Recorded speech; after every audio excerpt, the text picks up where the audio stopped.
Our first speaker is Dr. Ann Michalek from Albany Medical Center, former Oley board member and longtime friend of myself and Oley.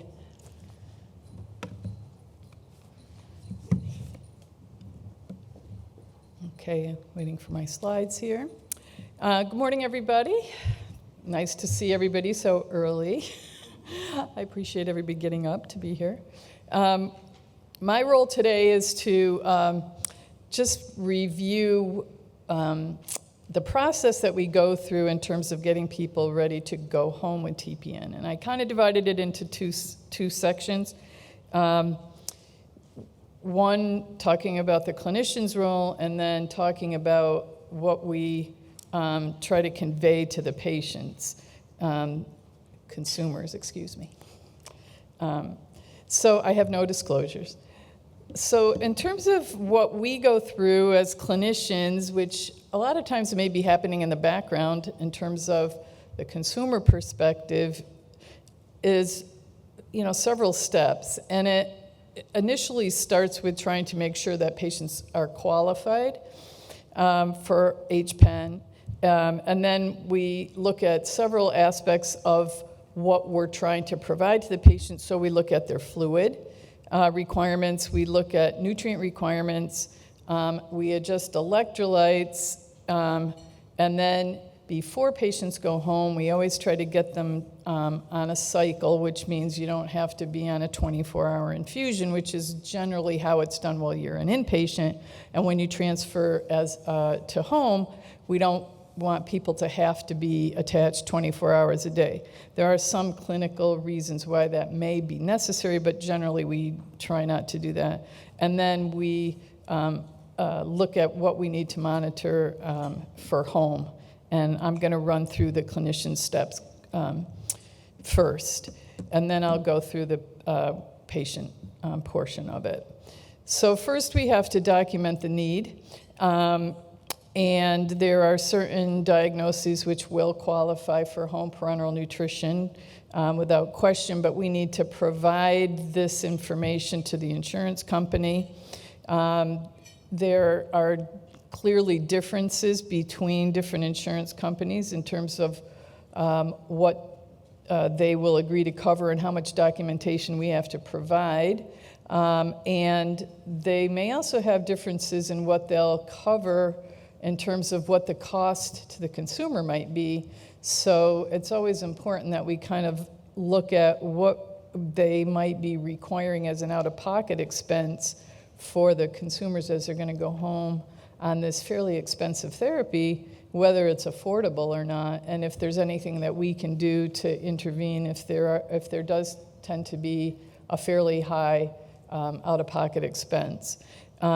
Medicare criteria are probably the most difficult for us because they're very, very specific. We have to provide very, very specific information, and we have to document to the nth degree what the reason for the HPEN is.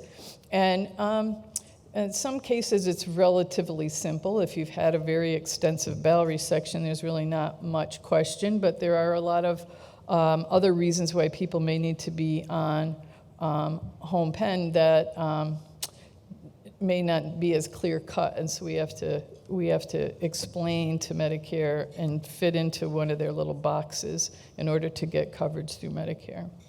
And if anybody has questions about this, we can go into more detail, on the side.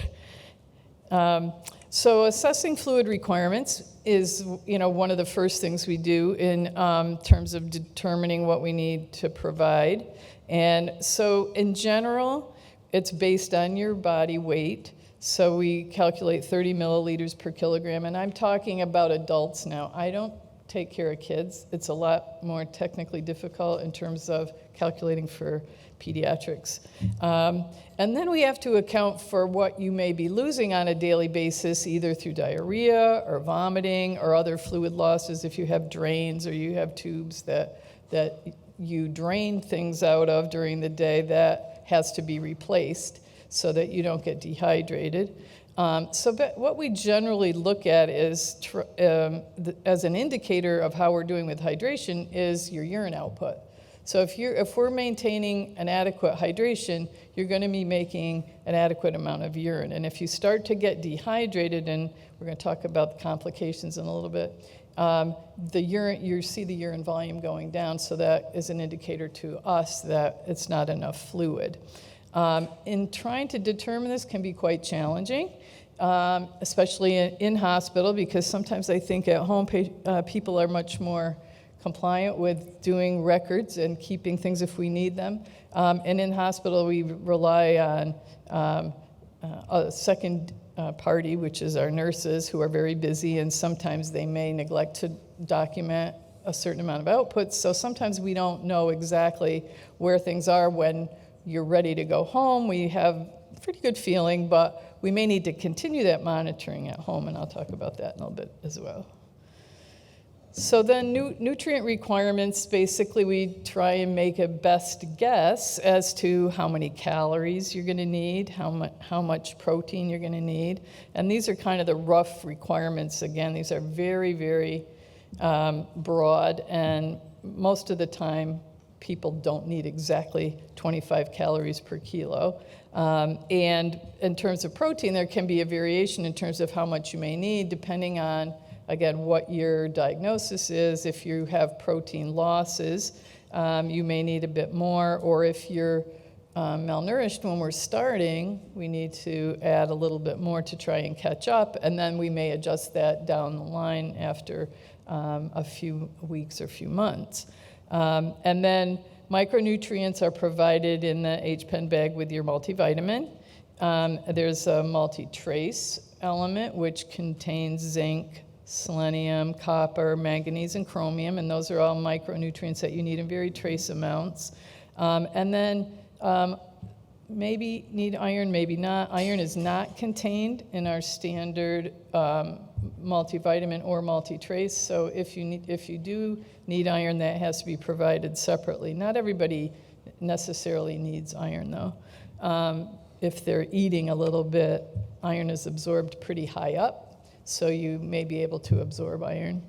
And then we have to follow, and this is how we really determine how many calories you need, and that is by seeing you on a regular basis, checking your weight, and in children looking for adequate growth, and then adjusting based on whether you're still underweight or whether you're starting to get overweight. So we can kind of figure out what you need to maintain a healthy weight, and then that basically, for adults anyway, stays pretty stable for a pretty long time. So we kind of make adjustments in calories, protein, and then we monitor your vitamin and mineral levels. Electrolytes are quite variable from person to person because everybody has a different issue with their bowel. If you've had a resection, the electrolytes that you use, that you lose, depends on what part of your bowel you've lost and what part of the bowel you still have left. So we have to kind of assess this on a person-to-person basis. And so this is why most of the time when we're starting parenteral nutrition, we do it in hospital, because electrolytes can shift pretty quickly when we first initiate, and we have to look at how things are going over time. So the ones that we are most critically looking at are your sodium, which is the Na there on the slide, potassium, which is the K, magnesium, phosphate, CO2, which is an indicator of your acid-base balance. So if you have a lot of diarrhea, you lose bicarbonate, and that shows up in the blood work as the serum CO2 in terms of whether you're getting more acid than you need to be, and we can adjust that, and the TPN as well, and then calcium. And generally, this is my rule of thumb. If people are starting newly on parenteral nutrition, I like to see stable electrolytes for at least 3 days before we go home. Because when you go home, I'm probably going to be only checking once a week. So if you haven't been stable for 3 days, then I can't let you go for a week without checking again. So we want to make sure that everything's stable before we move to the home setting. And there's two ways that we can look at cycling, assuming that when you're in hospital, you're going on a 24-hour cycle. Sometimes we'll bring it down more slowly. So we go, one day you'll get 24 hours, the next day 20, the next day 16, and our goal is to try and get to 12 if we can. In people who are a little bit more fluid sensitive, or probably in children, I'm thinking as well, though I don't take care of kids, or in somebody who may be a bit older, we're going to do this much more gradually and make sure that it's tolerated. And so we'll use the first process. In people who are younger, pretty stable, we can do it quickly, so we can kind of get it done over a couple days rather than a 3 or 4 day period. In terms of the total time of infusion, we'd like to try and get to 12 hours if we can. Some of my patients actually infuse over less than 12 hours. And the way we determine whether that's something that you can do is how much volume do you need? Because if you need a larger volume, we can't slam it in any quicker because you won't tolerate it. So we have to look at how your heart's going to handle the fluid rate, et cetera. And then the other issue is the rate of the glucose delivery. So the faster we run the solution, the faster you're getting the glucose into your system. So your body has to be able to process that glucose without your serum levels going up. So those are the two things that I look at predominantly in terms of determining whether you can cycle for a shorter period of time, or whether you may not even be able to go down to a 12 hours, and maybe you need to stay at 14 or 16 hours. So those are the things that we kind of look at in terms of getting cycling ready for home. And then at home, initially I monitor electrolytes on a weekly basis. And then once things are stable, if we're seeing the same numbers week after week after week, there isn't any real reason why we need to keep checking. And I can tell you that I have some patients that were actually Dr. Howard's patients initially, who've been on HPEN for 40 years or approaching that, and we do their labs once every 6 months. So they're stable as a rock. They know when to call. So there are times if things change in your situation, you may not necessarily be stable. So if you start to have more vomiting for some reason, say you catch a virus or something, or you're having more diarrhea because of that, then I need to be notified, because then your electrolytes may not be as stable as they are when you're healthy. Fluid monitoring is something that is a little tricky to do at home. But sometimes it's really critical for us to see how much you're losing once you get home and you're eating your diet at home, which may be very different from what you were consuming while you were in the hospital. And so your stool volumes may change. And so we want to know how much fluid you're losing to make sure that we're keeping up with that. And then the urine volume, like I said, is still important in terms of us recognizing if you're getting dehydrated, so that we can make adjustments in the fluid. And then over the long term, we look at your weight and children growth to make sure that we're meeting requirements for calories and protein in terms of growth. And then over time, we monitor nutrients, including iron, but also vitamins and trace elements, to make sure that we're not giving you too much. And there are some situations where you might get too much of something as well as not enough, and so we can tweak that. These types of things we don't monitor as often as the fluid and electrolytes. In stable patients, I do the trace elements and vitamins on an annual basis. And iron is sort of on an individual basis, and like I said, some patients are not even requiring iron, and their iron stays quite stable. So now from the patient perspective, this part of it, I'm gonna, and I'll just fair disclosure, admit that I do not do a lot of this teaching. In fact, we rely very heavily on our in-home partners, home nurses, intravenous nurses, who do a lot of the teaching with the patients, and really these people are much more knowledgeable about these aspects of it than we are as physicians. And so down at the bottom, you'll see my little thank you to my colleagues from Quorum and Briova RX, who I actually sat with for a little while and talked with them about what's the process that you use in terms of getting people ready. And so I kind of broke it down in my mind into 5 aspects. And one is, technical aspects of how do you do things, how do you do things safely, so teaching the importance in terms of aseptic technique, and I'm going to go over these, reviewing potential complications so you know what to look for, and then talking about a little bit about living with a central line, and then, of course, connecting with Oley. So from a technical standpoint, it starts with just developing in your home an area where you can feel comfortable, kind of dedicated to your setup, making sure that it's a clean area, and all the aspects that go around making sure that you're going to be safe when you're connecting. Aseptic technique, which is very critical, so you don't contaminate your line. And then how do you prime the tubing so that you don't end up with air? And how do you operate the syringes? How do you connect? How do you put things into the bag? How do you connect things? And then how do you run the pump? So all these things are technical, very important, and we have to be aware that we don't want to overwhelm you. They can be very overwhelming when you're trying to learn all of these things, and it's so critical that they're done correctly. And so from a safety standpoint, talking about where do you keep it? What's the safe way? How long is it good for? And then inspecting the bag every time you take it out of your refrigerator, making sure it's not expired, looking for any precipitate or little floating particles, or has it separated apart, and all of those things are important before you hook up. Hand washing, which is critical, is, you have to teach people, how do you wash your hands to be safe? No, we don't usually think about that. We go, wash our hands, okay, we're done.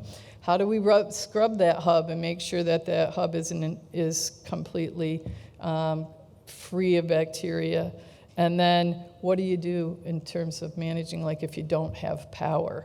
If my power goes out, okay, how do I do this? So, teaching patients, keep the refrigerator door closed, knowing that you have sort of a 6-hour limit. I try and encourage our folks to, notify the utility company. I have a, medical need for electricity, so that they have you on their list as somebody that they need to maybe check on or prioritize when they're trying to get power back up.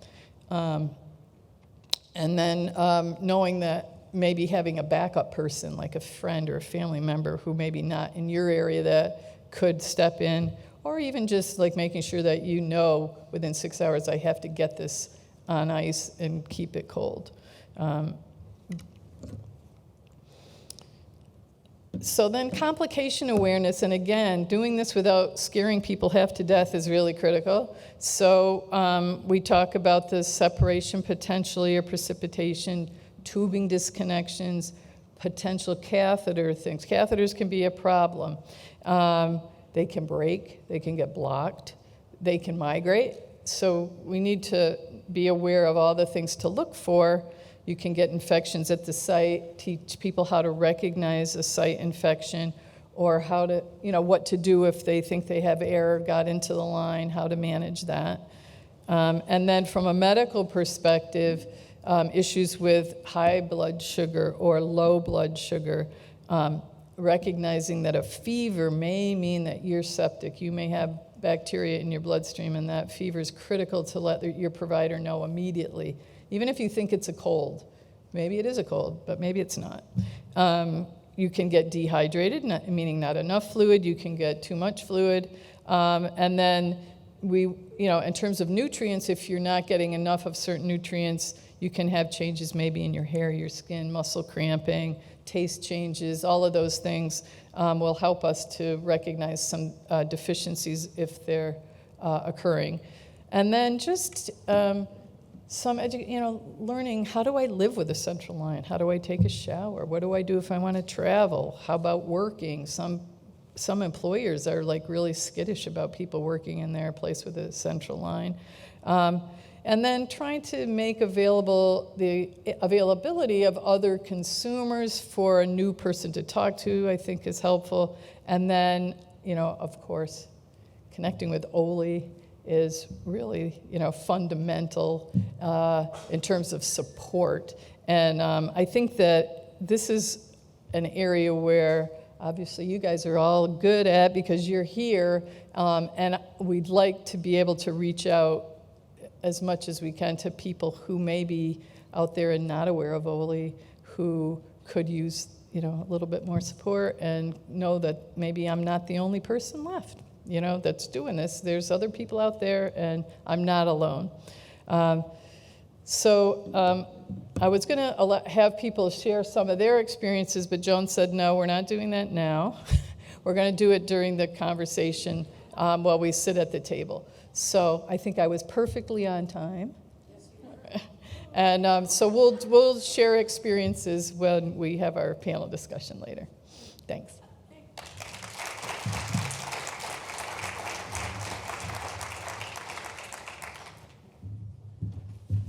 Our next speaker is Dr. Manpreet Mundi, who's Associate Professor of Medicine at the Mayo Clinic, and he's going to be speaking to us about managing electrolytes, metals and minerals in parenteral nutrition. Manpreet?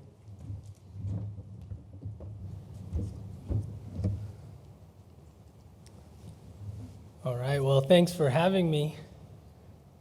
I'll just wait for my my talk to come up. And while we're waiting, I guess, I can share with you how I found out what topic I was talking about.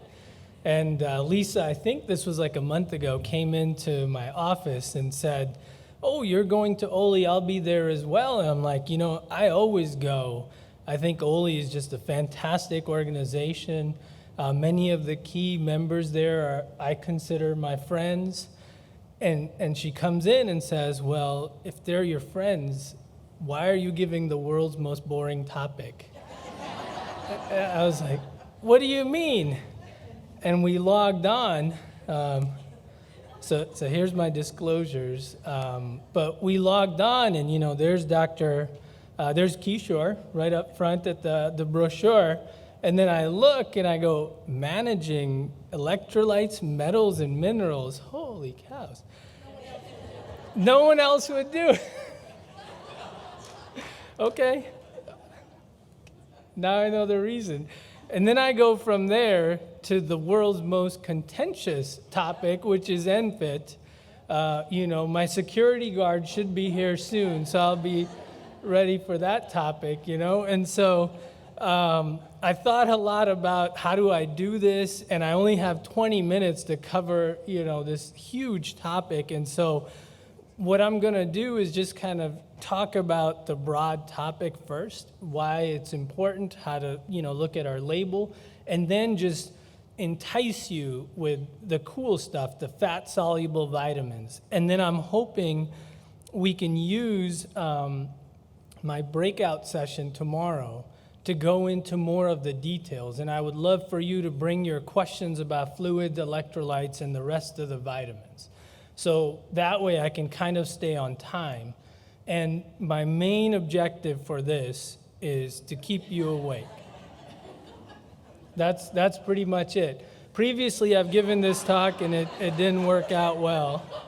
So we'll try it. So anyways, we'll go into this. But this is really what I want you to get comfortable doing, is start looking at your bags and looking at the labels. This is a perfect segue, so I do appreciate the order that these lectures were in.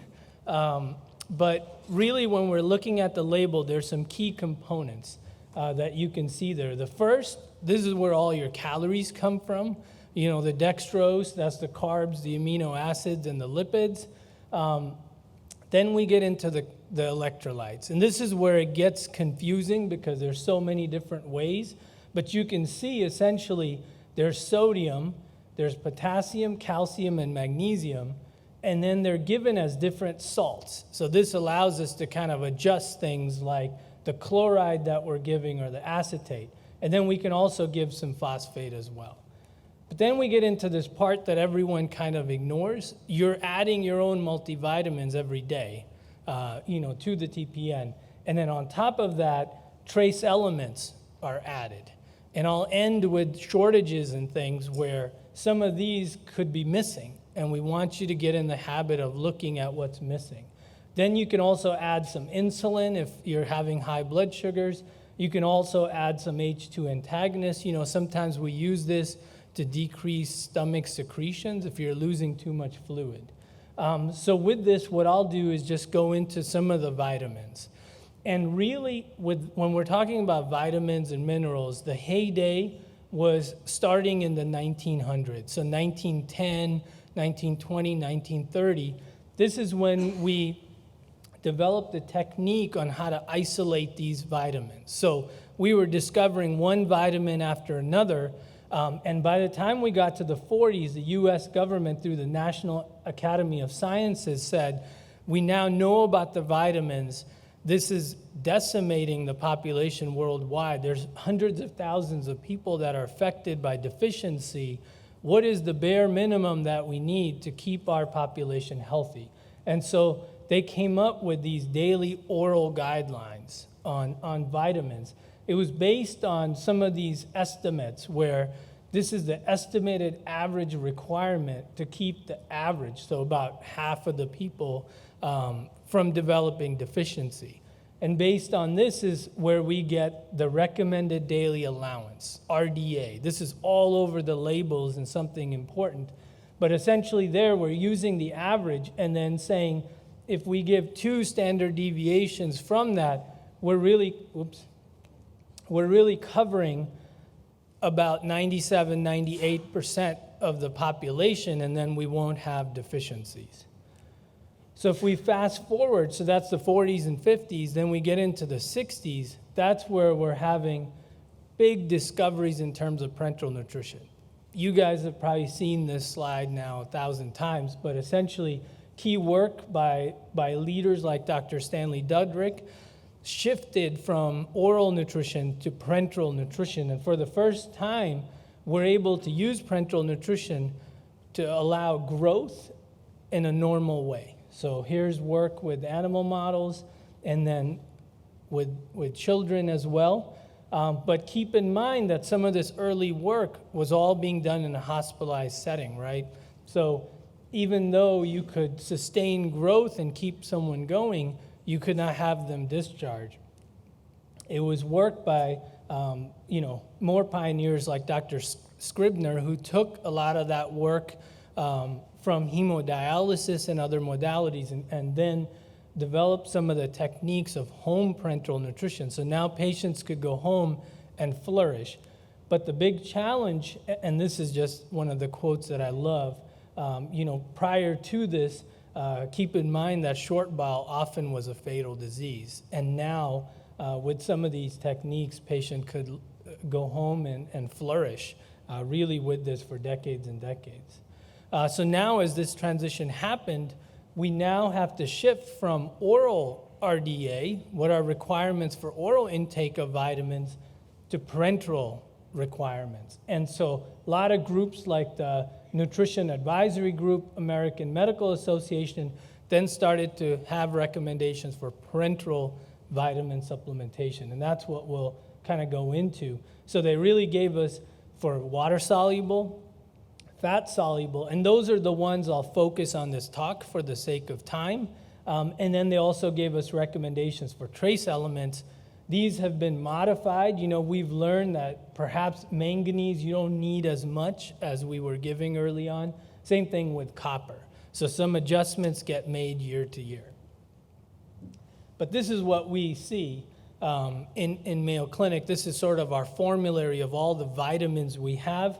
Right at the top, you can see what's listed there are those RDAs. These are the recommendations for daily intake. And then this is our injectable packet, very similar to what you are putting into your TPN every day. You can see all the amounts that it contains pretty much matching most of the RDA. Okay, so this is where I'll go through this quickly for the sake of insomnia, but these are sort of the numbers, in terms of recommendations. I will ask you, to look at this reference from Aspen. It's a great position paper and goes through the details of some of these. But you can see how some of the oral RDAs were then translated to parenteral, and these are usually the recommended amounts that most of the vitamins have. So here's all the fat-soluble vitamins, here's the water-soluble vitamins, and then the trace elements. So some of the ones that are missing, fluoride, iodine, so this is typically in our toothpaste. Iodine is typically in our salt. Iron, usually we give that as a separate infusion. Many people react to iron, and so to give it every day at home, probably not the best idea. Okay, so I'll just entice you about how cool vitamins are with just the fat-soluble vitamins. I'll go through them quickly, I promise. So some of the key things. So let's start with vitamin A. Biggest thing with vitamin A, if you could remember, is night blindness. So this is something that even the early Egyptian and Greek physicians knew. And they knew that if someone developed night blindness, you could give them liver of ox, and that would fix it. That would cure it. It was actually one of the first vitamins recognized. That's why they called it A. And we can get it from two sources. So one, the liver of ox, animal source, and the other from plants as sort of a provitamin A. And this is that beta-carotene that we're familiar with from carrots and things like that. But the key is that it combines with this other opsin to make rhodopsin, which is present in our eyes and our rods. We have cones and rods. Those are the two sensors that we have for our eyes. And the big thing is rods help us see at night. They're sort of that low light sensor that we have. And so this is one of the first things that people start to struggle with. So you're driving, and then you're having trouble seeing at night. Some of our patients will say, I'm starting to get more trouble reading at night. I need more light, or it's difficult. So those are key things to keep an eye out for. So there's some of the more common side effects that we get with this, but I think for you, night blindness is the biggest one. Again, the other part of this is that these are the fat-soluble vitamins, and so this is like mixing oil and water. So if we have fat-soluble anything, it usually doesn't mix with water well, and so the body uses these binding proteins because our blood is mostly water. So these binding proteins then help us carry some of the fat-soluble vitamins around. And so if you have diseases like liver disease or renal disease, sometimes, especially liver disease, you can get lower levels of these binding proteins and then have vitamin deficiencies. So that's something to keep in mind. The other big thing with vitamin A is that too much can cause toxicity as well. So you really want to adhere to what's the recommended dose, or have someone monitor your levels if you're taking mega doses. It won't make you see better, if you take 3 times the dose, unfortunately. I tried. Okay, vitamin D. And for an endocrinologist, I think this is by far the coolest vitamin. So with A, you have blindness. With D, we're really looking at bone. And this was kind of known very early on, even in Greek and Roman times, where they knew there was some kind of deficiency that led to bone disease, rickets, in children. Our probably modern times, the best description of this that I could find was actually by Francis Gleason, who looked at cadavers, so babies who had passed away, and described in detail how rickets progresses from toddlers to children. And then in sort of the 1900s, when we're having the heyday of vitamin discovery, sort of the slums of Europe and North America had huge amounts of rickets, vitamin D deficiency. And you could see in this one study, almost 96% of children who passed away 18 months or younger had rickets at that time. So they really started to do some work as to what is causing rickets. They knew it was associated with some deficiency in the diet, and so they were able to raise some dogs on a diet that caused rickets. And then they exposed them to different foods, and they found out that if we give cod liver oil, butter, whole milk, you could prevent rickets. They had already discovered vitamin A, so they felt, hey, this is something very similar to vitamin A, and did some additional testing where in the food, they then destroyed vitamin A and found out that that food still prevented rickets. So now they knew it was something that behaved very similar to vitamin A, but was a bit different. At this time, they also were discovering that vitamin D has something to do with sunlight. Key studies like this showed that southern European sites had a relative immunity to vitamin D deficiency and rickets, whereas some of the northern sites tended to get more of it. And so putting all this together, early physicians, pediatrician here, and this was during one of the world wars, exposed children to mercury vapor lamps. So essentially giving them UV rays and calcium supplementation, because Berlin was surrounded at that time and children were essentially kept indoors for a long time. By doing this, they were able to prevent rickets in these children and survive the war. They, during this time, also showed that if you could expose just one limb to this UV light, there was some factor that went all over the body, and all the bones were essentially prevented rickets. And so with this, they then discovered that you could then irradiate food as well and impart this ricket prevention therapy.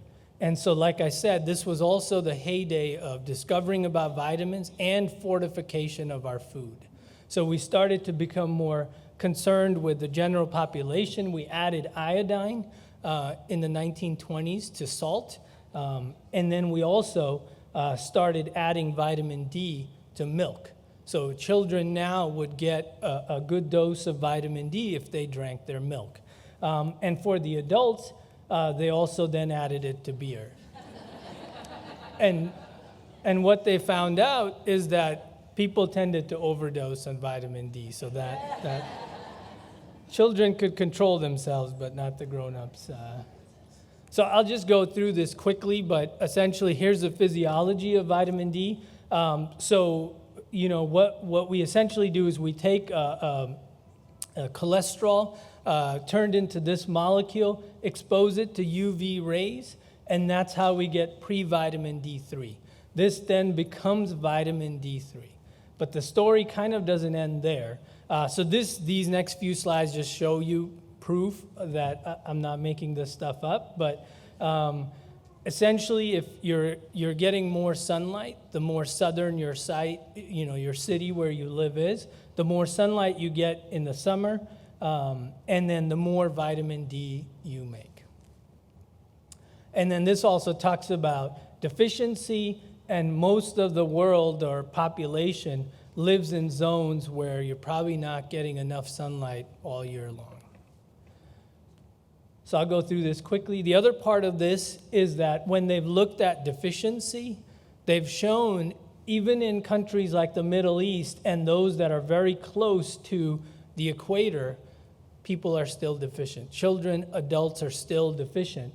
And this has to do with the fact not only do we just stay indoors all the time, but we are also, you know, covering up when we do go outside. And you can see what a dramatic difference sunscreen makes in reducing how much vitamin D we produce, right? And so some of us have natural sunscreen, right? So that can also affect it. Elderly also are affected by this. So generally in terms of health, they don't go out as much, but also as we age, our machinery for making vitamin D also starts to fail. And this study just shows you the same amount of sun exposure leads to a dramatically more production of vitamin D in young compared to elderly. Okay, so then vitamin D is then converted to 25 hydroxyvitamin D by the liver, and then the kidneys convert it to 125 hydroxyvitamin D. And when we're looking at, so the 125 is produced quickly, but it's also broken down quickly.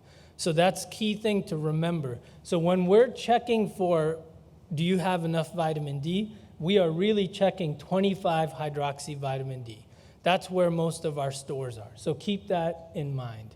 And then when we talk about the main effects, vitamin D's main effect is mediated through this on bone. And then we think there's other effects through 25 hydroxyvitamin D.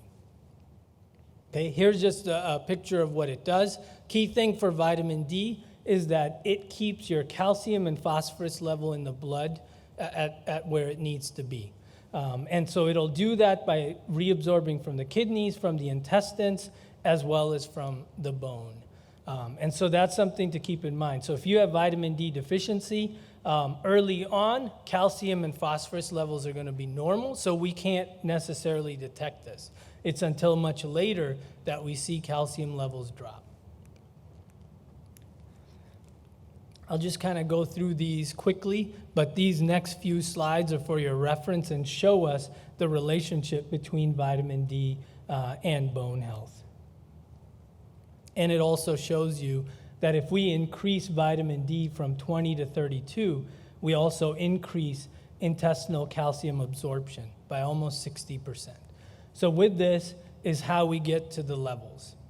Really, less than 20, you're running into bone mineralization defects, so we want the level higher. Somewhere around 30 is where we see no more bone mineral deficiencies or defects. If we start to get above 50, we start to get side effects like kidney stones. And so we think somewhere around 30 is an optimal level. Okay? This is vitamin E, and again, I'll go through this quickly. But vitamin E can come in a number of forms, discovered in 1922, really from the Greek word birth, or to bear and carry. And the main reason is, as opposed to A with eyes, D with bone, vitamin E kind of has so many functions all over the place. It partners with vitamin C as an antioxidant, and so it's very important there. Major symptoms that we start to see are peripheral neuropathy when we have deficiency. Vitamin K is mainly clotting. So if you can remember that, that's where it plays its major role. Can be found from green leafy vegetables. That's why if you're on medication like Coumadin, you tend to give yourself a dose. You tend to inhibit vitamin K, and if you start eating salads or green leafy vegetables, I've been told I'm out of time, so I'll keep going. Here's the deficiency. So the main point I wanted to make, and the reason we should pay attention to this, is because of drug shortages. So you can see here that since 2010, this is again a great review of this. Since 2010, we have had a shortage of pretty much everything involved with parenteral nutrition. You can see those escalating there. Number of reasons for this. Some of it was contamination that led to more scrutiny in terms of inspection. But regardless, we have had dramatic shortages. FDA even passed the Safety and Innovation Act in 2011, where they collaborated very closely with manufacturers if there was an impending shortage. So you could see the dramatic effect of this. It reduced shortages, but they still happen. And that's why I really want you to start looking at your label.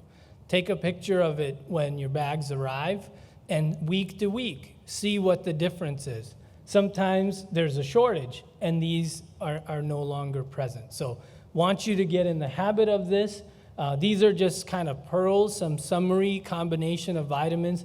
We'll go into this more in our breakout session. So with that, I'll end. Somewhat, please. Thank you.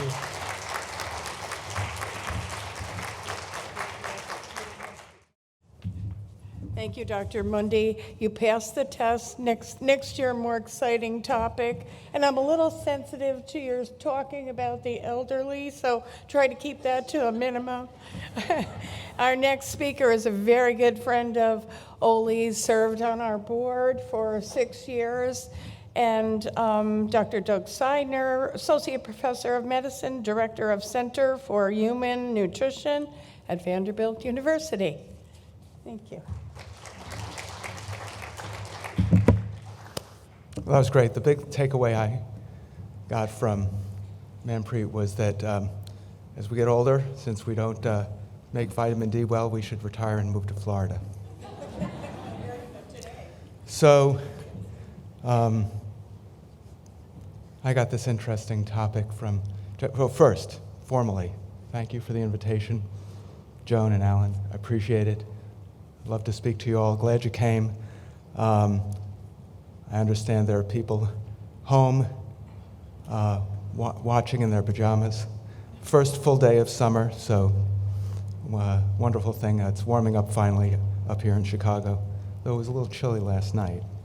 I've got the topic of tapering home parenteral nutrition to never when possible. So I'll sometimes turn to my patients and say, you know, I want to make sure you do this TPN right, so everything that Dr. Michalek told you was really critical, important. And then I turn around and say, but I'm going to do everything to get you off. So that's what I'm talking about today, if possible. These are my disclosures. They won't affect my conversation with you today. These are my main learning objectives. I think these are the concepts you need to think about to see if this is something you can do. So first, start with, who needs to be on therapy? Because there's some instances where you need to be on it all the time, and you may not be able to come off of parenteral nutrition. Understand the main types of short bowel syndrome, if that's what you've got, and then understand factors that affect nutrient absorption, because you have to be able to absorb your nutrients if you're going to get off of parenteral nutrition. And then finally, if you're trying to taper off, know what to watch when you're monitoring your labs and your how well you're feeling. I'm too soft? Okay, I'll yell.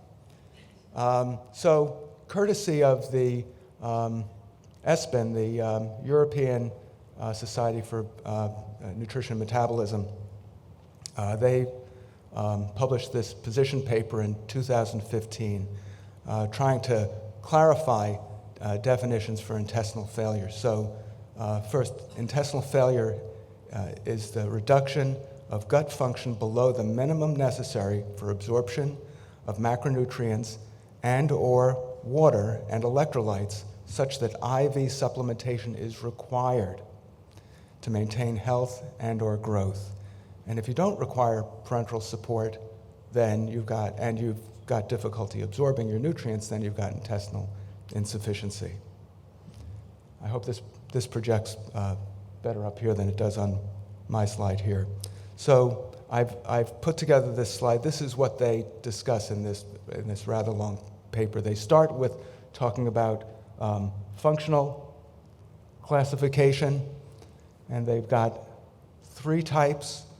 The one that we're dealing with is referred to as type 3 functional class, which is chronic, stable, possibly requiring parenteral nutrition for months or years. The other situations are patients in the hospital, very short term, not very ill, maybe a prolonged post-op ileus, for an example. And type 2 functional class would be somebody who's critically ill and they've got intestinal failure. Then there are physiological classifications, and they've listed 5. So short bowel syndrome, fistulas, you may have sufficient intestinal length but have a fistula that doesn't allow you to absorb your nutrients adequately. Motility disorders and obstruction kind of work the same, unable to eat enough in this situation. And then mucosal disease, where you may be able to eat enough, you may have adequate length, but you can't absorb adequately. So that's their physiologic classification. And then finally, they talk about clinical classification of the parenteral support.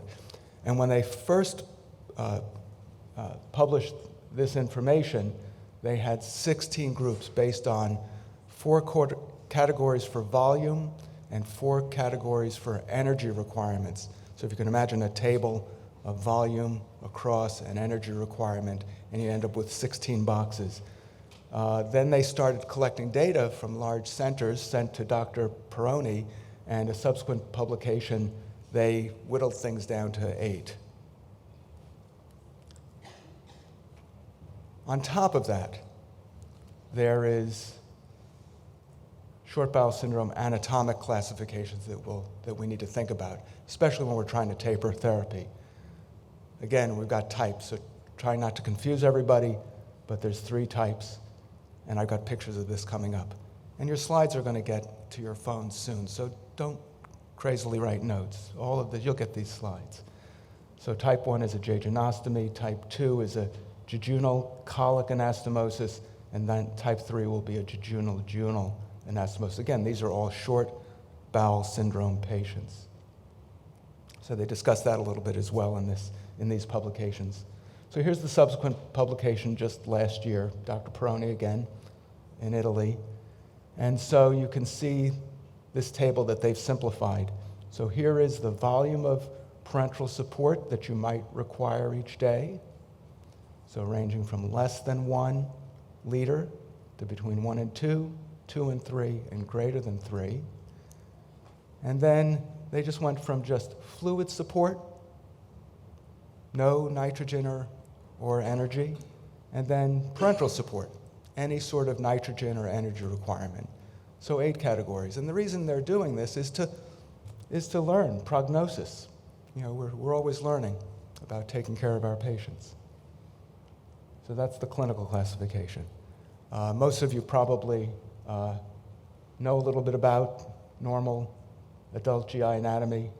Here's a little cartoon showing duodenum, the first part of the small bowel, about 30 centimeters in length, jejunum up to about 200, ileum up to about 300, and colon's about 150 centimeters. So when we're talking about short bowel syndrome, we're just talking about the small bowel. And a generally accepted definition of short bowel is having a length of less than 200 centimeters of jejunum and ileum. We're not counting the duodenum. And for those of you who have difficulty converting centimeters British to American units, 1 foot is 30 centimeters. So this is about 10 to 20 feet of small bowel in a normal adult and about 5 feet of colon. So here's cartoons of these 3 small bowel, short bowel syndrome anatomic classifications. And I've listed these 3 types and the length that you need as a minimum to be tapered off. So that sign there is greater than, and again, 100 centimeters, 65 centimeters, and 30 centimeters. So these are the 2 most common types of short bowel syndrome anatomy. Somebody who's got a stoma that just ends, a small bowel stoma, and no colon at all. Type 1, maybe intestinal ischemia, maybe somebody with inflammatory bowel disease. Type 2, same conditions can lead to this. You can see this is the area where Crohn's disease tends to occur.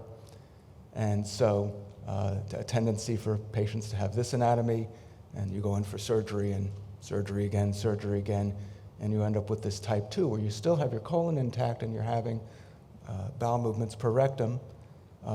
Since you've got your colon can absorb fluid and also energy, and so you can get along with a little less if you can follow a diet and medications can successfully help you get off therapy. Then there's type 3, which is the least common short bowel syndrome anatomy. So here's somebody with less than 200 centimeters of small bowel, a condition where you might lose this part of your small bowel, your jejunum, is a volvulus, where the mesentery twists and the blood supply is cut off and the intestine dies, and you end up in emergency room and right to surgery, and they resect this part of your bowel. This is the most favorable. This is why you don't need much short bowel left, because you've got all this colon to absorb salt and water salvage. Plus, this part of the bowel makes neurohumoral factors that help slow down the transit of your nutrition. So these are minimal numbers.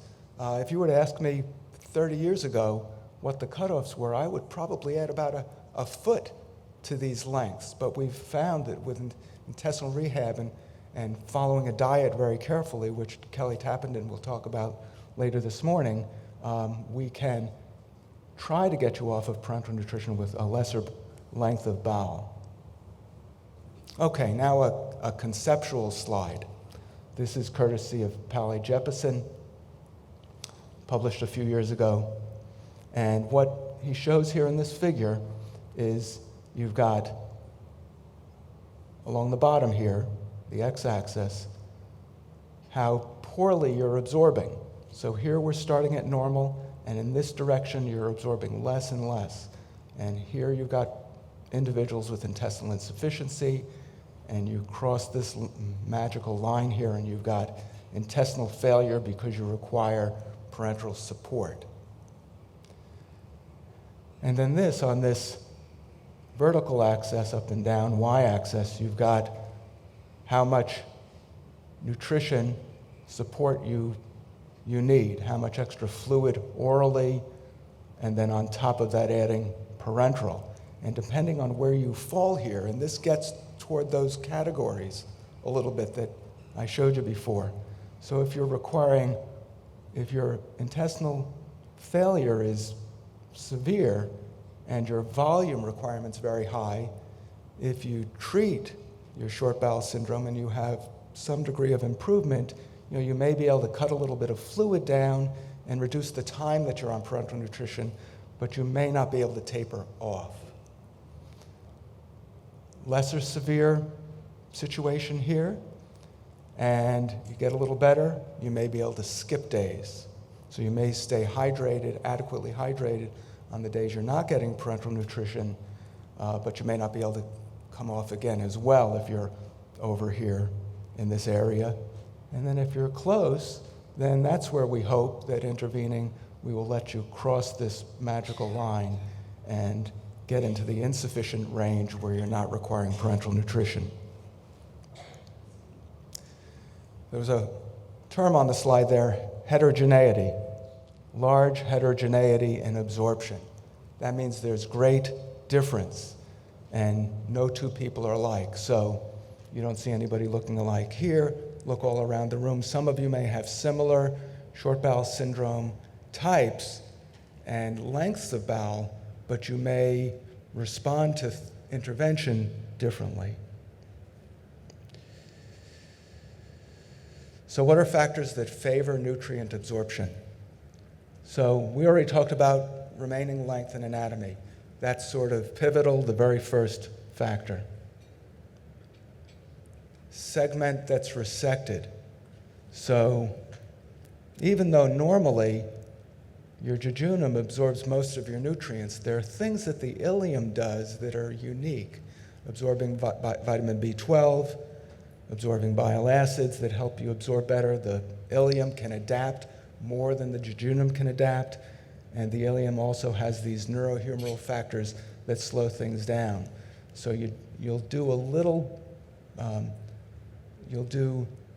better if you have more ileum remaining, and so resecting the jejunum. So that third type I talked about, that patient with the volvulus that had the type 3 short bowel syndrome anatomy, tends to do well even with a very short bowel.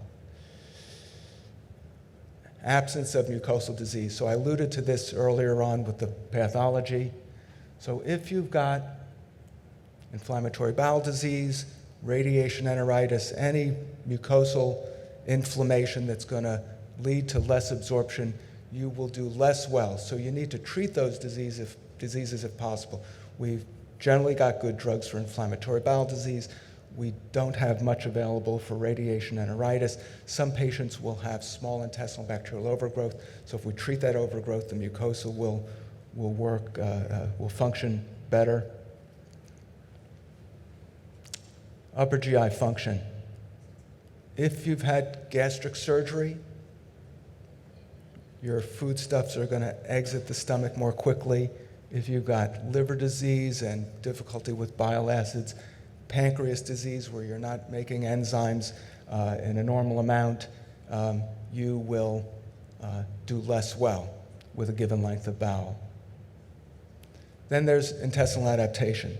So you may walk out of the hospital after having a large amount of small bowel removed and have adequate length, but not be able to come off of parenteral nutrition immediately because that bowel hasn't had time to adapt. And this generally takes 2 to 3 years to occur. So sometimes it's good to stay on the parenteral nutrition. You may be improving and eventually get off. Then, very importantly, you've got to be able to eat enough food. If you're unable to eat, so if you've got a problem with motility and you can't eat enough food, you need to get a certain amount of nutrition, as Dr. Michalek talked about, what we put in the parenteral nutrition to come off. And studies have shown that you need to take anywhere from 2 to 4 times the amount of food that you would otherwise normally eat before you had your surgery to come off of parenteral nutrition. So you're losing you need to eat a large amount of food to get off. And if there's anything that interferes with that, you're less likely to come off of parenteral nutrition. And then, and I've alluded to this already, ability to modify diet and hopefully have a good response to available medications to treat short bowel syndrome. Finally, I'll spend a few minutes on this busy slide. And what this tells you is what's already been discussed, that you're receiving parenteral nutrition really for 3 main things. One, we think naturally, well, it's the energy. Well, that's just one thing. Then there's the hydration and the micronutrients. And I didn't fall asleep, Manpreet. You kept me awake. So these are all very important components of your parenteral nutrition. And though you may absorb enough energy, you may need to remain on parenteral nutrition because you're having difficulty absorbing micronutrients. So I've got a couple of patients who need their parenteral support for magnesium. Otherwise, they have very low magnesium levels, which, as you know, many of you know, affects potassium levels, and you just feel very poorly when these electrolytes diminish. So what happens when we try to taper off? So hydration, you need to have adequate enteral balance. You need to be absorbing generally more than 1 liter of fluid that you're taking by mouth and not lose it through the GI tract. So it's good to look at total isonos, but if you keep track of, if you drink 2 liters and because of intestinal secretions, you put out 3 liters, you need parenteral support to make urine and get rid of waste products. And as you try to taper, if quality and quantity of bowel are adequate and it's working, things may be favorable, but I say here on tolerance, there's a low margin for error. When you skip days, if your urine output drops very, very low on your days off, you're going to need some extra parenteral support. So there's tolerance. Micronutrients, and these are things that you monitor, by the way. This ends up being about 1 liter or so of urine a day. Make sure your BUN and creatinine are stable. You can even look at, and if your kidneys are functioning well, how well is the kidney concentrating your urine. If you make really concentrated urine, it suggests that you may not be getting enough, absorbing enough fluid to maintain fluid balance. Micronutrients, so these are things, this is what we'll measure. Basic metabolic panel, magnesium, phosphorus, trace elements and vitamins perhaps over time. If you're absorbing more, yes, it's favorable. With potassium, magnesium, and what you're measuring on your BMP, low margin for error, so you'll know usually quickly within a number of weeks. And where some of these nutrients that you may store, it may take months for you to show deficiency. So that's what I'm trying to insinuate here. And then finally, the macronutrients. We're targeting weight gain versus weight loss. Usually we want patients to get at their target weight and then favorably will come off, and it takes time to see. So we'll meet people for the first time who've had surgery, they're clearly short bowel syndrome, they go home, fluid and electrolytes are fine, 6 months later they're dreadfully underweight, but they didn't have to come to the emergency room, so they've been negative energy balance, but doing well until they lose a tremendous amount of weight. Last slide, almost last slide. So contraindications. If you're severely malnourished, severe short bowel syndrome, some of these other things I mentioned. And then finally, socioeconomic and psychological constraints. You've got to pay for some of these over-the-counter supplements, so that may interfere with your ability to come off. Or you may not be able to follow the orders, doctor's orders, or the medication for a variety of reasons. So these are both barriers and contraindications. So in summary, parenteral support is required for intestinal failure. Tapering parenteral support may be possible when there are factors that favor nutrient absorption, and then tapering may not be possible if malabsorption is extreme, resources are limited, or compliance with treatment is just too difficult. Thank you for your attention. And I guess we're going to have a panel discussion here.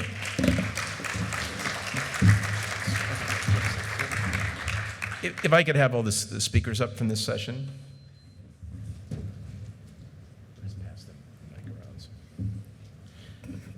Okay, if for those that have questions, if you could please come up to one of the microphones in the aisles. I'll start out actually with a question. And we've talked about that probably the limiting factor in patients, consumers that require parenteral nutrition is actually the fluid. So what's your experience in oral rehydration solutions, encouraging the compliance of the use since it's a lifelong kind of thing? How have you dealt with that? Ann, do you want to start since you're in the middle here, and then we'll have comments from our other speakers as well. I think it's very challenging to get folks to use the oral rehydration solutions. I try and spend time with patients explaining how important it is in terms of improving their fluid absorption, that they use oral rehydration solutions and not drink water. We're going to talk about this more this afternoon. Not drink water or drink soda or juices that are very sugary. I think the challenge mostly is adding the salt. The solutions tend to taste somewhat salty, and so they're not particularly palatable.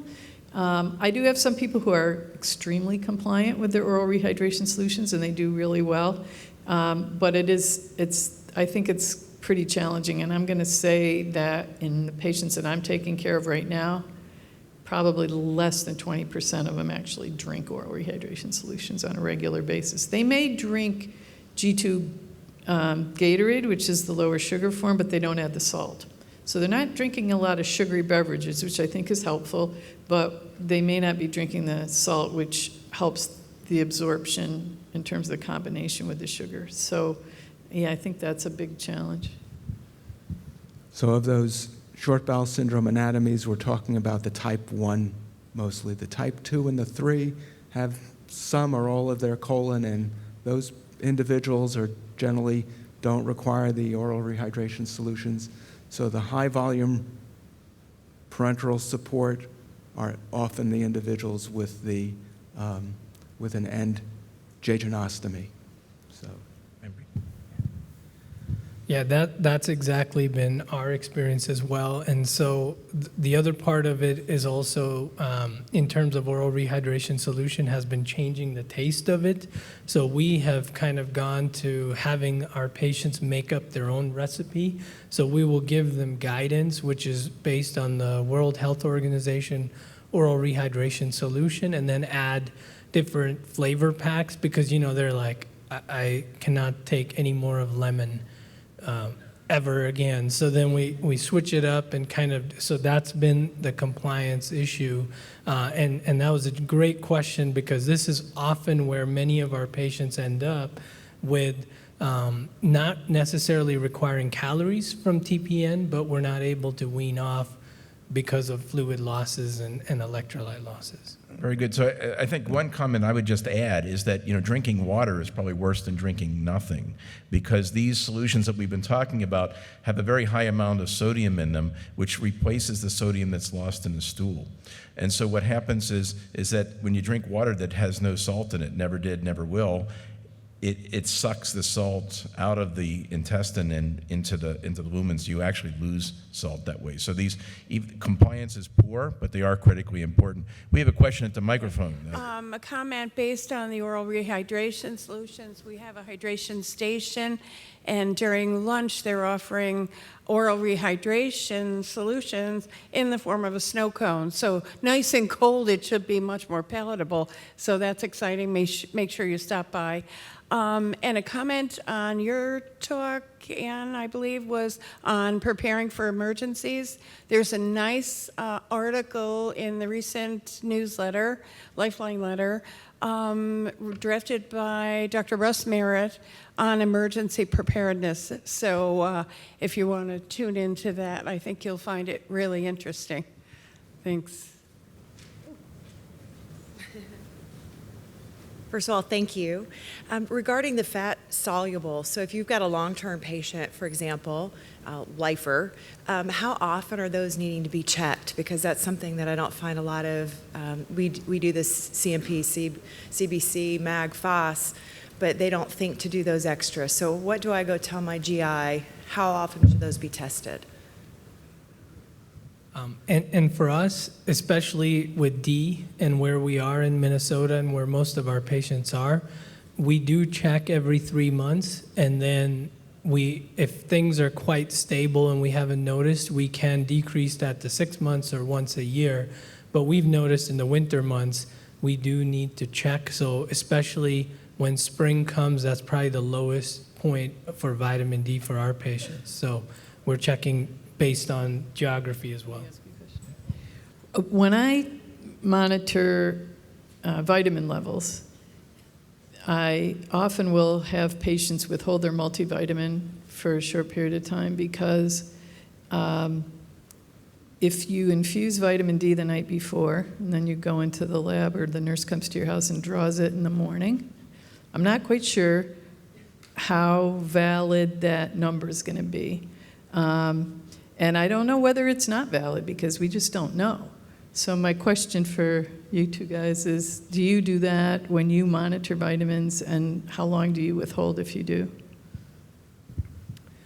That's a great question. So we don't withhold. So maybe we're getting a mixed, I don't think anyone's looked at this. No, I don't know if you know of anyone. There's been a study where we withheld and measured. That's a great idea. Well, I think the issue is, as Ann has mentioned, that we don't want to be measuring what we're giving the patients or consumers. So the other issue is whether the measurements in the blood are even valid.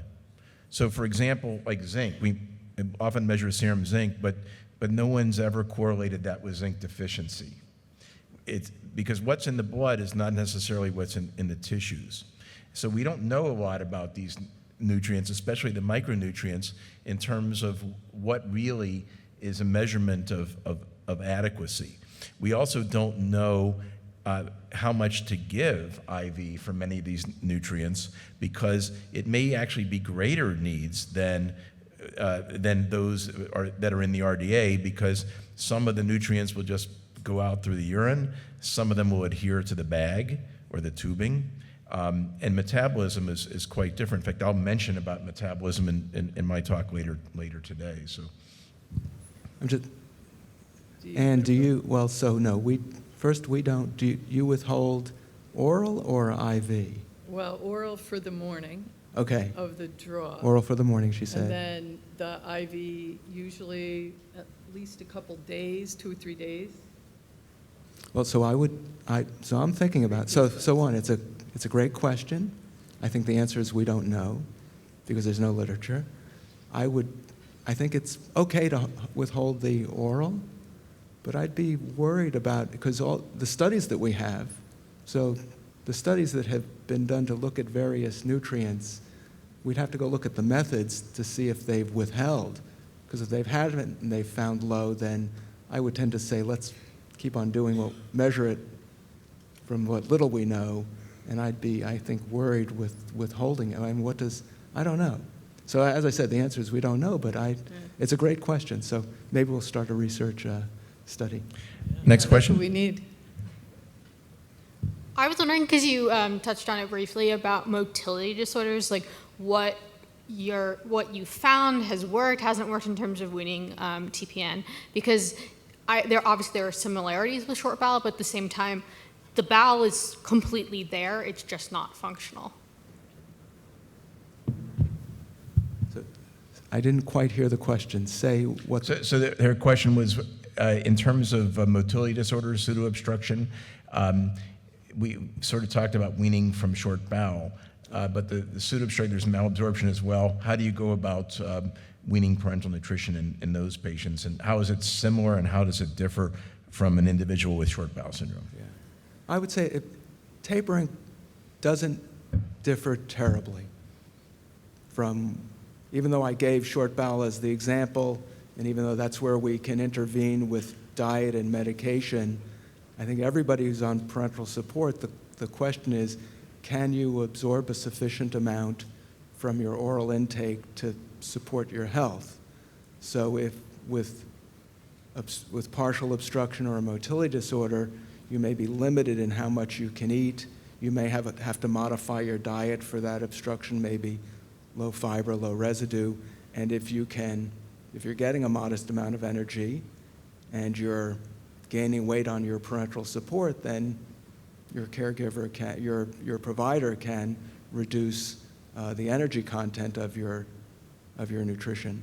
And if you're making too much urine, well then, 2 liters or more of urine, let's say, then you can cut down on the volume. So the tapering would be similar, and the question is, can you absorb enough? I mean, I guess my question, it wasn't like how, it's just how you get there medically to the point with a motility disorder, obviously, because you hit that wall where I, and many other people, you can't even tolerate, just a couple mLs of oral. So I would say, I think I saw Dr. McCallum on the list, so he's a motility expert, and they'll probably talk about diet with motility disorders, gastroparesis. So why don't we hold it for that session? We're going to take one more question, and then we'll move on to our next speaker. Super quick. You mentioned that drinking water is often worse than other things. As a mom of an 18-month-old with short bowel syndrome, how do I explain that to people so that it makes sense when I don't give my child water? Just a helpful the way the oral rehydration solution works in a capsule is that it has a very high concentration of salt and a very high concentration of sugar. So Gatorade, for example, doesn't cut it. And so what happens is that one of the ways the body absorbs fluid is that there is an active process that requires energy to absorb either the salt or the sugar. And they each help each other to be absorbed. When either one or both are absorbed into the intestine, they pull water with them. So when salt or sugar goes out of the intestine into the lumen of the intestine, it pulls water the other way, and it ends up in your poop. So that's actually how the solutions work. And they were originally developed actually in Bangladesh, where they had cholera and 10 liters of stool output a day, and they didn't have access to IV fluids. They had access to Coca-Cola. Of course, that was the worst thing because the caffeine was a diuretic, but they could use the bottle caps as a convenient measuring device for sugar and for salt. And that's actually how the WHO solution got developed. Okay, Joan's going to introduce our next... Wait, let me just... If you're talking about how am I going to explain it to my friends and the people that I'm around during a day-to-day thing, I don't think you need to go into that detail. Good point. I would just say, my child has a bowel disorder and they need to have special beverages and can't drink water. I mean, just be very clear to, there's an issue here and I have to do what I have to do. And an 18-month-old, you don't have to explain anything.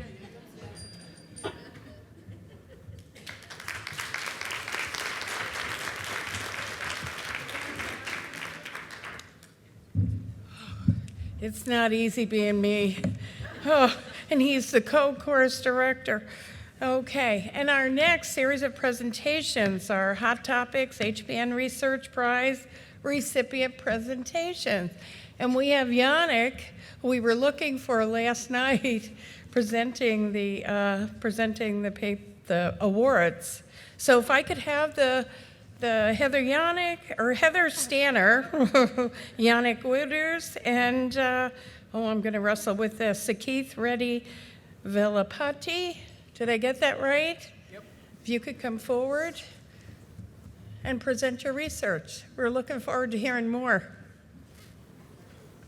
The first topic we'll cover is the association between a 4-oil lipid emulsion and parenteral nutrition-associated liver disease, related laboratory values in adult patients receiving home parenteral nutrition, and Heather Stanner. Thank you. Thanks, Joan. So as Joan mentioned, my name is Heather, and my title is the association between a 4-oil lipid emulsion and parenteral nutrition-associated liver disease, related laboratory values in adults receiving home parenteral nutrition. And I do want to say this is my first Oley conference, and I'm honored to be up here today, and thank you for this opportunity. I have no conflicts of interest to disclose today. So for this brief presentation, I'll give a background of home parenteral nutrition, or HPN use, and lipids. I'll then go into the objective of our study, followed by the methods that we used, the results that we found, the conclusions, and then some takeaways for the audience. So as we're all aware, HPN is intended for those who are unable to consume an oral diet or tolerate enteral feedings. And of the HPN solution, it's contained macronutrients, including fat, protein, and carbohydrate. And the fat is provided as an injectable lipid emulsion, or ILE, traditionally composed of soybean oil. Soybean oil is rich in essential fatty acids. However, the pro-inflammatory nature of soybean oil is a potential factor in the development of parenteral nutrition-associated liver disease, or PNALD. There is a 4-oil ILE available on the market. It was FDA approved as a calorie source in adults in 2016, and this includes some soybean oil, but also olive oil, fish oil, and coconut oil. And specifically, the fish oil provides an anti-inflammatory property which may prevent the development of PNALD or treat PNALD. There is limited data in the HPN population. So therefore, the objective of our study was to evaluate the association between a 4-oil lipid emulsion and PNALD-related laboratory values in adults receiving home parenteral nutrition who had baseline abnormal liver function tests, or LFTs. And we found this to be of particular interest due to the fact that people living with HPN for a prolonged amount of time have an increased development of PNALD development, and these are the people that we're working with daily.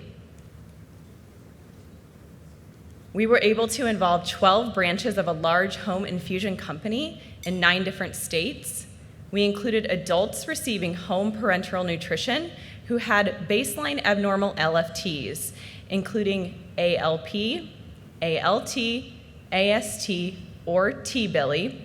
One of these values was required to be at least 1.5 times the upper limit of normal. These patients were receiving a 4-oil ILE, and using this inclusion criteria, we were able to include data from 77 adult patients in our study. Our dietitians were able to collect data retrospectively, so they went back in time and pulled records at 6 different time points over a 12-month span. And they started when the patient started on the 4-oil ILE. We were primarily interested in the differences in LFTs between each time point over the year span. We were secondarily interested in triglyceride levels, as high levels may indicate lipid intolerance. We were also interested in collecting markers of essential fatty acid deficiency, or EFAD, as gram for gram 4-oil ILE provides less essential fatty acids than soybean oil. And this can manifest as a physical manifestation, including dry, scaly skin, and also laboratory indicators such as an elevated triene-tetraene ratio. And here's the fun part. Here is our results. Starting with the participant characteristics, the majority of our sample was female. However, it was fairly evenly split between male and female. The mean age was 54.2 years. The mean body mass index was 20.6, which indicates a normal weight status. However, looking at the range of BMI, 12 to 48, all BMI categories were represented with our participants. The mean intake of 4-oil ILE was 0.7 gram per kilo, and I do want to note that this is slightly below manufacturer's guidelines of 1 to 2 grams per kilo. However, when looking at comparable literature that is published, this is very similar to what is provided in those studies, if not slightly higher. Our participants were receiving HPN for a mean time of 17 months prior to starting the 4-oil ILE, which is a little under a year and a half. This figure represents the primary HPN indication of our participants. The prevalent diagnosis was cancer and malnutrition, in which enteral nutrition has failed or wasn't possible, followed by malabsorption and obstruction. And as you can see, we had a heterogeneous group in terms of diagnosis, disease severity, and length of remaining bowel. The next few graphs will present the lab results, starting with ALT. And to familiarize you with the graph, the blue shaded region indicates the normal reference range, and the red line indicates the lab results at each time point. And as you can see by the baseline median value of 81, it was well above the normal reference range. This value dipped down into the normal reference range at the month 2 time point, and at the month 12 time point, the value was just 1 point above the normal reference range. And the decrease from baseline to 12 months was statistically significant. AST results are displayed here. For this value at baseline, it was also well above the normal reference range. And we saw a decrease from abnormal into the normal reference range at the month 1 time point, which was sustained normal throughout the year time period. And the decrease from baseline to 12 months was also statistically significant. ALP results are here. Our baseline median value was well above the reference range. And although we never saw any value at any time point during the 12 months within the normal reference range, we did see a trend toward normal, and the decrease from baseline to 12 months was also statistically significant. The median baseline value for T-Billy was within the normal reference range, and we didn't observe any change in time point that was clinically or statistically significant for this value. Triglyceride levels are displayed here. Similarly, we found no clinically or statistically significant changes at any time point for this value. However, I do want to point out that we did not see an increase, which could suggest lipid intolerance. There were 2 reports of dry, flaky skin at baseline and month 1 in the same person. This patient was receiving a soy-based lipid prior to change to 4-oil ILE, and these findings were not supported by any laboratory indicators of EFAD, and actually we weren't able to include any triene-tetraene ratio results at any time point for any patient, and this is likely due to the retrospective nature of our study, and we weren't able to ensure that these lab values were drawn at a specific time point. So in conclusion, we observed a statistically significant decrease from baseline to 12 month for ALT, And we saw that initial return from abnormal values at baseline to normal at month 2, and month 12 values were just 1 point above the normal reference range. For AST, we also had a statistically significant decrease from baseline to 12 month, and we saw an initial return from abnormal values at baseline to normal at month 1, and these were sustained normal throughout the year. ALP, we also observed a statistically significant decrease from baseline to 12 months, and although this value never reached the normal reference range, there was a steady decline to normal, which we felt was clinically significant. Limitations are that this was a retrospective study. We can't say that a 4-oil ILE causes low LFTs. We can only say that it was associated with, so we can't determine cause and effect. The volume and frequency of the soy-based ILE was not always known prior to switch to 4-oil ILE. Because being in home care and conducting a retrospective study, we're only privy to the information that we would have in the charts, unlike an inpatient situation. And finally, due to the nature of our study, we were not able to make definitive conclusions about EFAD. Strengths include that the data was collected over a 12-month period, which is longer than most of the comparable studies that are published. The 4-oil ILE dosing was also comparable, if not higher, than other studies. And the intake of 4-oil ILE was stable over the 12-month period and actually increased. And we had a relatively large sample size. So takeaway points, what can you take out of this as consumers and clinicians? Obviously, further studies are needed. This is a fairly new lipid emulsion, so we're going to be seeing a lot of new studies out there, and I know a lot are being conducted right now. I want to encourage to continue to using strategies to prevent liver dysfunction and prolonged HPN use, including avoidance of overfeeding of calories, dextrose, lipids, and also cycling the infusion over the fewest hours as clinically appropriate. And if all these measures have been taken, consider use of a 4-oil ILE and if LFTs persist. Thank you so much.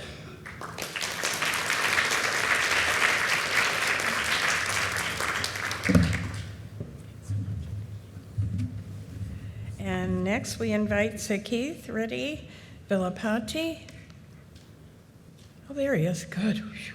And his research winning the prize is on safety and effectiveness of catheter repair in home parenteral nutrition.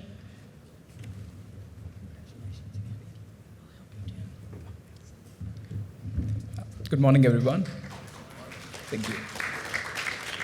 So let me start off by saying that as a research fellow, I go through probably thousands of medical records for studies.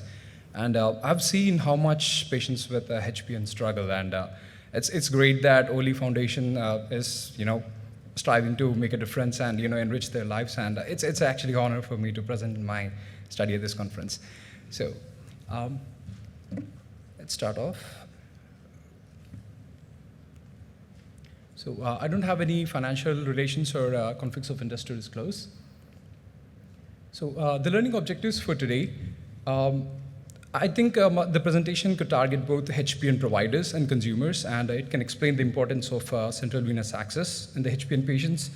And we'll go over some complications of catheters, central venous catheters, and just briefly go over the repair procedure of central venous catheter, and then try to see if the catheter repair is safe and also effective.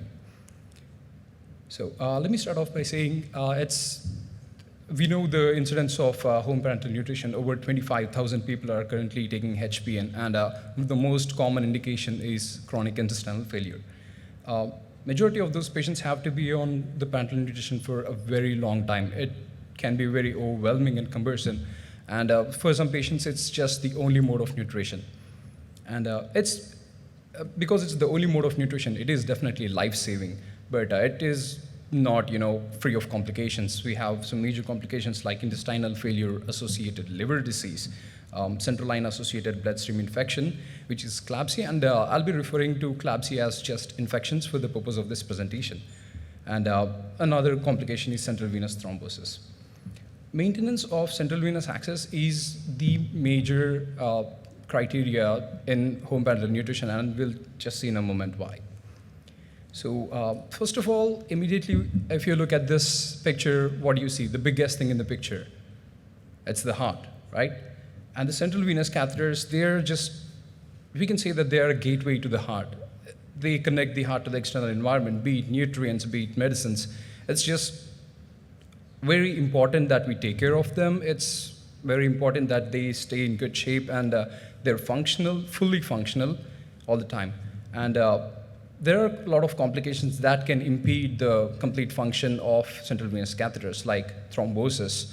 It'll decrease the flow, damages, it can totally abolish the flow, and it can also give rise to infections. So I think maintenance of the CVCs is one of the major points that plays a role in HPN. So here are some quick facts regarding catheters. Not all central venous catheters are the same, and not all catheters are placed the same.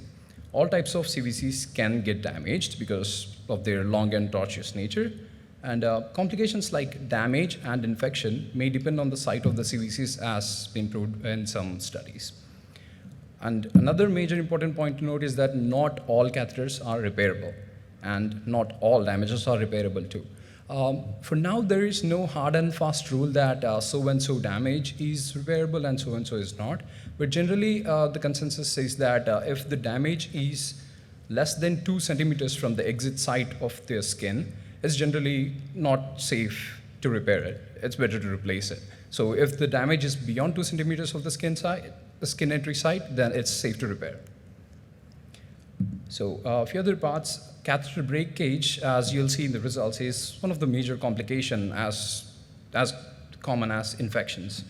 And if we were to replace a catheter, it is as resource intensive and labor intensive, also financially intensive as a catheter placement, because it's basically the same. You're just adding removal of one catheter additionally.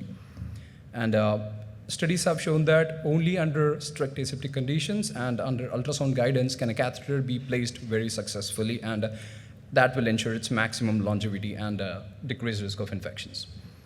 So if a catheter is damaged, and whenever a repair is possible, it is definitely less labor intensive, it consumes less resources, and it's financially less burdenful, and can be done in an outpatient setting as long as it's aseptic.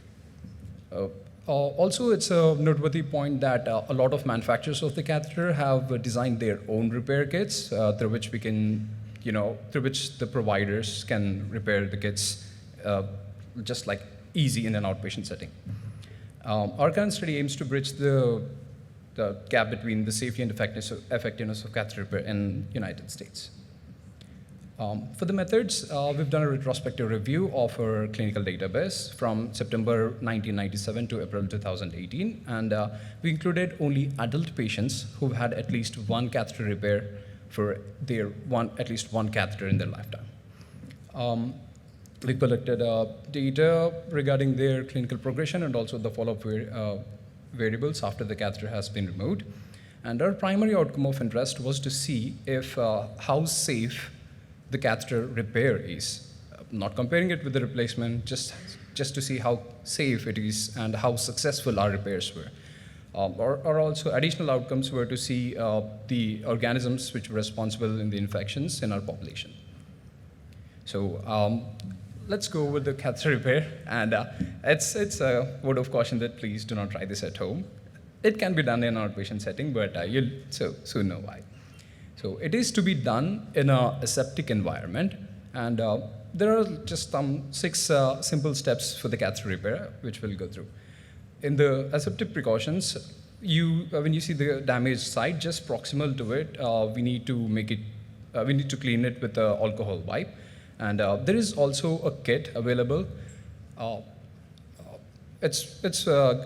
going to mention that in our study, all the catheters were Hickman catheters, which were single lumen. We included them for the uniformity of the study. And there was a repair kit called BARD repair kit for Hickman catheters. And all of the materials that are used in the repair procedure are supplied by the repair kit itself. So it's an included kit. We have a blunt needle syringe and we have a cement called an adhesive. We just prepare that before, we just insert the adhesive into the syringe and prepare before starting the repair. And the next step would be to immediately, immediately proximally to the damaged site, we cut it for a 90-degree angle. And then there is a new catheter segment with a metal stent in the kit itself. We insert it into the healthy catheter segment, not the damaged, the healthy catheter segment, which is proximal to the skin, which is proximal to the damaged site and nearer to the skin. We don't approximate it fully, just leave a 3 mm gap. And there is a sleeve provided for the new catheter segment. We advance it over the repair site. And the adhesive that we prepared earlier, we're going to insert that into the sleeve and just gently roll it to spread it. And next, we unclamp the catheter and check the patency to see if the repair was successful, and if the patency is completely established. We generally like to wait about 4 to 6 hours, even though it is immediately usable. In case of emergency, you can use it, but it's better to wait for 4 to 6 hours to resume nutrition. And with this 6 simple steps, I think it's safe to call your catheter certified refurbished. So, yeah. For the interesting part, the results of our study, a total of 55 repairs were done in patients in 36 HPN receiving adult patients. So one consumer could have had more than one catheter, and in that one catheter, more than one repair could have been done. So it's an overall of 55 repairs in 36 HPN consumers. And the median duration, in other words, on an average, the catheter lasted 895 days from the date of placement until it got damaged. And if one was supposed to replace the catheter, it would be just the 895 days and nothing else. Post-repair, if the catheter repair was done, in that case, instead of replacing, we would gain an additional of 685 days for that catheter. So it's basically less resource intensive, and it's almost it's doubling the time. In the study period, there were 24 episodes of infections, 13 of which were reported in healthy catheters before they got damaged. So from the point of placement to the damage. And if the catheters were repaired, in that case, only 11 infections were reported in the post-repaired catheters.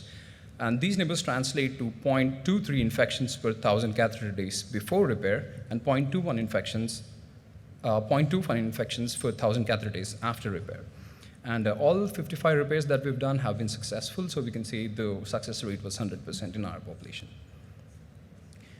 And so let's go ahead and example scenario. Let's not take Mr. Smith here, it's Agent Smith, if you remember him from the Matrix. So Agent Smith needed parenteral nutrition, and he had a brand new catheter placed in. And so he's happy, it's continuing. And after 895 days, according to our study, he has a catheter damage. Now, what is he going to do? So in this first scenario, Agent Smith and his provider decide to replace the catheter instead of repairing it. So they go with a brand new catheter again, which lasts another 895 days, and at the end of that, probably he's done with his parenteral nutrition, and then he's like happy, but he has 2 catheters, 2 access points of his central veins have been used, and he's spending too much money. So in the next scenario, same Agent Smith has a catheter, lasts for 895 days, and it gets damaged. And now, instead of replacing it, he and his provider want to repair it. And they get the catheter repaired. It's a little bit less duration, but it lasts 685 days, at the end of which he's happy because he just has one catheter. Only one point of his central line has been used, and he didn't spend too much money on it, too much money or too much time.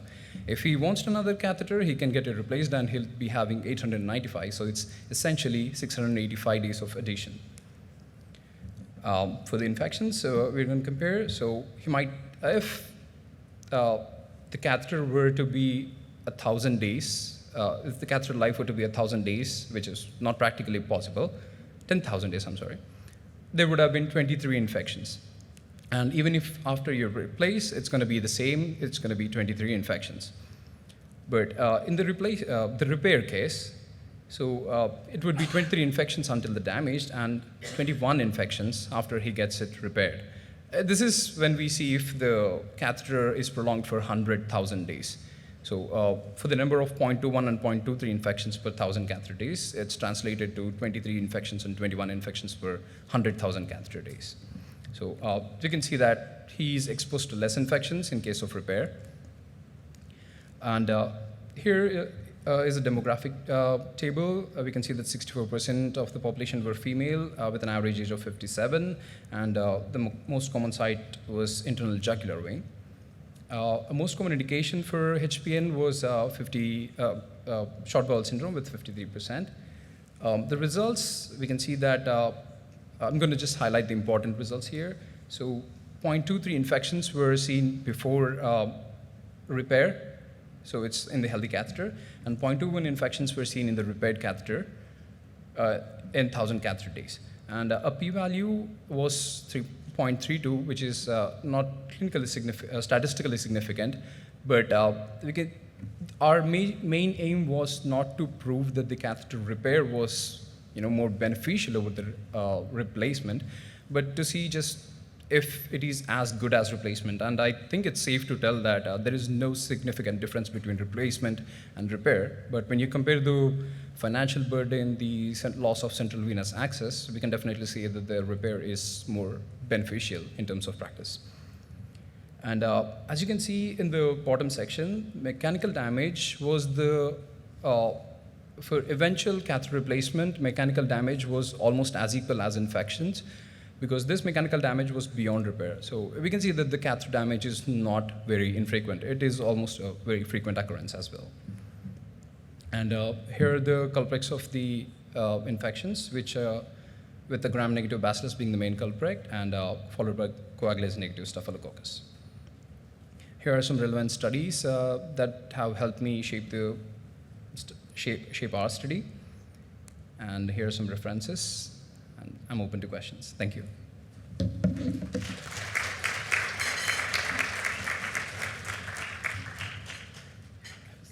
Thank you very much. And our next presenter is Yannick Wouters, and he'll be talking to us about a new diagnostic tool for the rapid detection of bloodstream infections.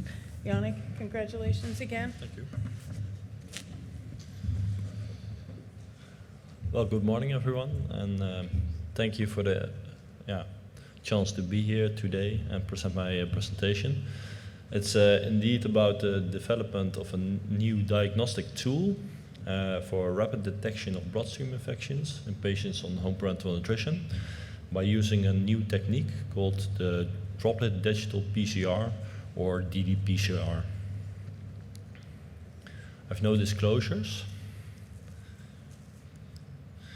As you all may know, patients with chronic intestinal failure often depend lifelong on home parenteral nutrition. And for this type of nutritional support, a central venous access device is required, such as a tunneled catheter. This comes with a downside, namely catheter-related bloodstream infections. And these bloodstream infections occur on average once per 1 to 5 years. So how do we diagnose these bloodstream infections? We do this with blood cultures. This is considered the gold standard currently. And how does it work? Well, you have a blood sample of a patient you suspect of a bloodstream infection. For example, a patient has fever or chills, and then you take blood off the patient, and you warm it up to 37 degrees, and you let the bacteria or fungi grow. And for bacteria, this is around 1 to 2 days before you have a result, while this is for fungi around 1 to 5 days. So that's quite long. And there's also a chance for false negative results, because if patients already got antibiotics before we took the blood culture, then there's a chance that the blood culture will be negative while the patient has a bloodstream infection, but you can't see it at that moment. So then you have also molecular techniques, and these have the advantage that they are culture independent. So you don't need to culture bacteria. No, you have to detect their DNA. And it doesn't matter if they are dead or alive, you only need DNA, and then you can detect the pathogens. The advantage is also that it is very fast, not 1 to 5 days, but 4 to 8 hours. And because you have an earlier diagnosis, you can also give earlier treatment tailored to the patient. And this has the advantage that you have decreased mobility and mortality, and also shorter hospital stay. There's one major disadvantage, because these molecular tests have a moderate sensitivity, around 65 to 85%. This means that, let's say in 65 to 85% of the cases, you are correct, and you detect the pathogen, but in some cases, you don't detect the pathogens. So you would like to have it a 100% chance that you detect pathogens, of course. So that's why they developed the Droplet digital PCR. It's a novel molecular technique. It's innovative, and it is developed to increase the sensitivity of molecular techniques. So how does the Droplet digital PCR work? And this is just an example. You see here a blood sample of a patient, and it of course contains a lot of DNA from the patient himself. So all the green DNA strands are from the patient, but there's also one DNA strand of the of a pathogen, a bacteria or fungi in the blood, and you want to detect that pathogen DNA strand. But in this example, it is difficult. 10 minutes? Well, will do. In this sample, it is difficult to detect. Because 1 in the 25 DNA strands here in this sample, so around 4%, is from the pathogen, and it's difficult. So what the Droplet digital PCR does, it makes from this blood sample a lot of droplets. Here you see 9, but in real life it makes around 20,000 little droplets of the blood sample. And in every droplet you have, of course, the DNA of the patient. Like here, there, and there. But there are also some droplets with the pathogen DNA inside of it. And the difference here is that you have in this little droplet, one of the 2 DNA strands is from a pathogen. So that's 50%, and now it's easier to detect this DNA strand of the pathogen. And that is the advantage of the digital Droplet PCR. So with this in mind, we wondered whether the ddPCR could identify pathogens. So we did that in a feasibility part of our study, and we also wondered what the sensitivity of the technique was. So we did that in a diagnostic accuracy study part. So first, the feasibility part of the study. We had 3 questions. The questions were, can we detect pathogen DNA with the Droplet digital PCR? That's of course the first questions. Second question was, what is the detection limit of the ddPCR, and how fast can we detect the pathogens?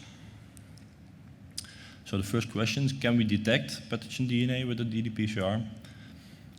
Yes, we can. We were able to detect both bacteria and fungi, and this is just an example of one bacteria, the Klebsiella oxytoca. And what you see here on the below of the picture, you see a lot of gray droplets. All these droplets contain human DNA, but not from the pathogen. But there's also a cloud of green droplets. These all contain pathogen DNA. And because you have a cloud now, you can differentiate that between the negative cloud, and you can say, yes, there's a bloodstream infection of this bacteria in this case. So then the question was, what is the detection limit of the ddPCR? I wondered, how can I show you this in an easy way? So it's an example. I draw a line here, and this should represent one human DNA strand. But of course, you have a lot of human DNA strands in your blood sample. So if you see it here, I draw a lot of lines, and we continue, and we continue. So you have, at some point, a lot of DNA. And from all of this DNA, we were able to detect one pathogen DNA strand. It's over there in red. So we were able to detect one pathogen DNA strand from 40,000 human DNA strands. So it was a very low detection limit. So how fast can we detect the pathogens? Well, the detection time from collecting blood of a patient until the detection of the pathogen was 4 hours. So that was very fast. And then the diagnostic accuracy study. Here our goal was to determine the sensitivity of the ddPCR. And we did this in a retrospective cohort in patients with, who were adult and had intestinal failure.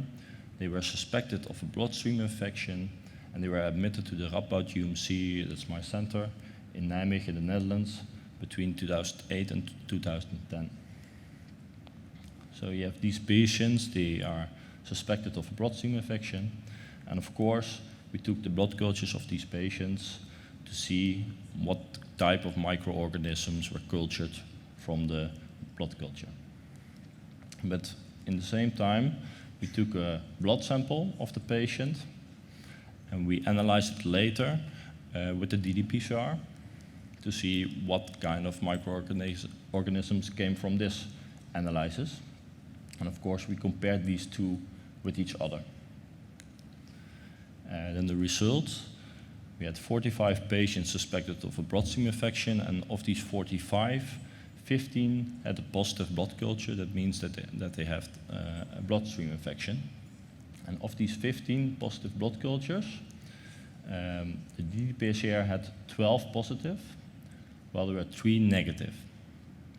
That means that 12 of the 15 were correct by the ddPCR and 3 not. So the sensitivity was around 80%. So to conclude, we had a novel diagnostic tool to detect pathogens, and we were able to detect the pathogen DNA in blood within 4 hours, so that was quite fast. And the detection limit was very low, with only one pathogen DNA strand in 40,000 human DNA strands. Currently, the 80% sensitivity is acceptable, but not quite all right. We need to further optimize our assay to make it more to the 100%. And we also need larger studies for this, and we are currently on the way with a large study, prospective, to see what it is, what the true sensitivity is in clinical practice. And if you want more information about my study, please come to the breakout session 3 tomorrow at 4:20 p.m. Thank you for your attention.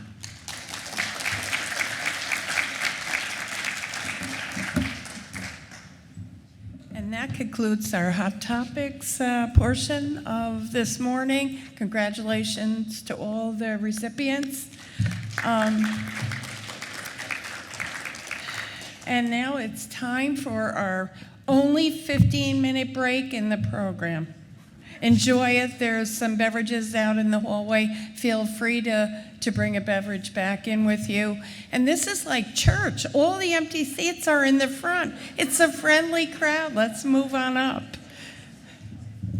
And it's only 15 minutes. Don't make us run around with signs.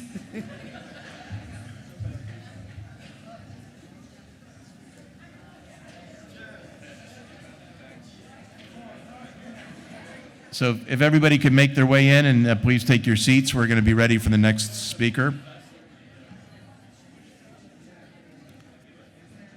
Okay, our next speaker is Dr. Robert Carroll. He's a colleague of mine at the University of Illinois.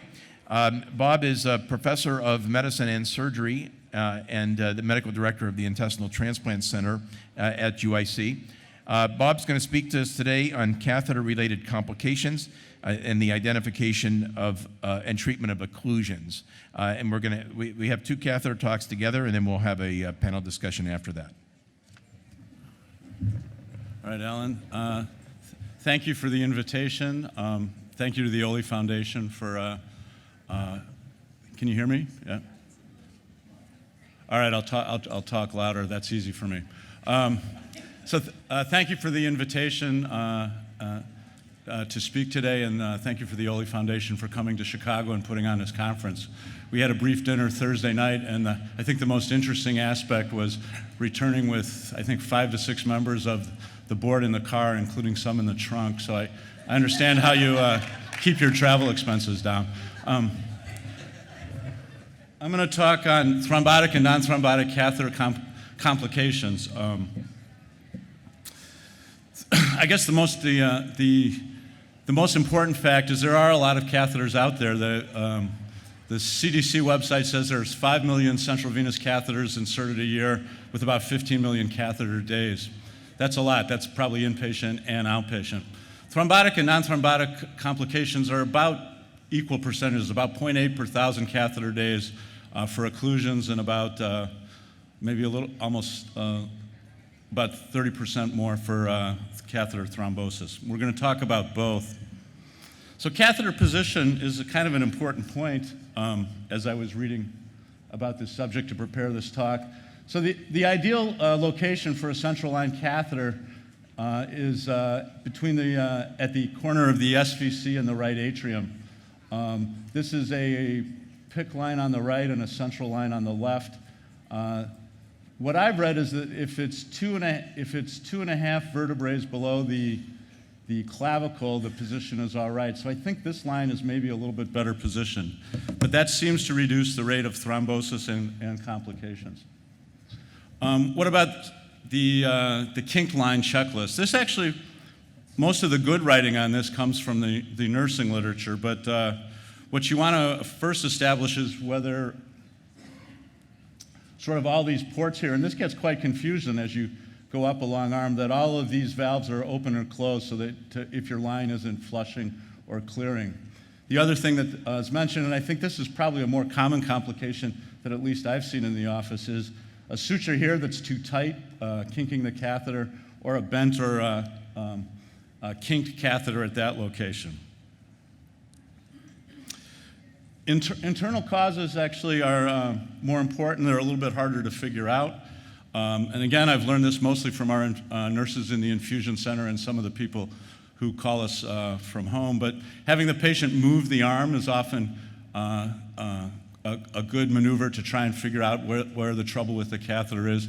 Some of our nurses instruct the patients to cough in a line that they can't flush, and sometimes that will clear an occlusion. The thing you have to look for with the chest x-ray is this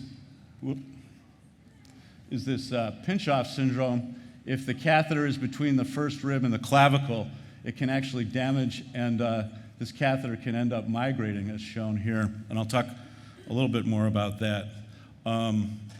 Catheter internal obstructions. The catheter can migrate actually all the way up into the pulmonary artery.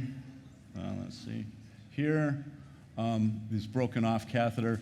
And this one is called the necklace sign. This is a catheter that was sort of placed improperly, and instead of coming down into the right atrium, it's crossed and is in the other subclavian. These catheters can also migrate in patients that have had them in for a while with sort of abandoned. So if you're having trouble with a catheter function, one of the things that's recommended is obtaining an x-ray to try and figure out these internal causes.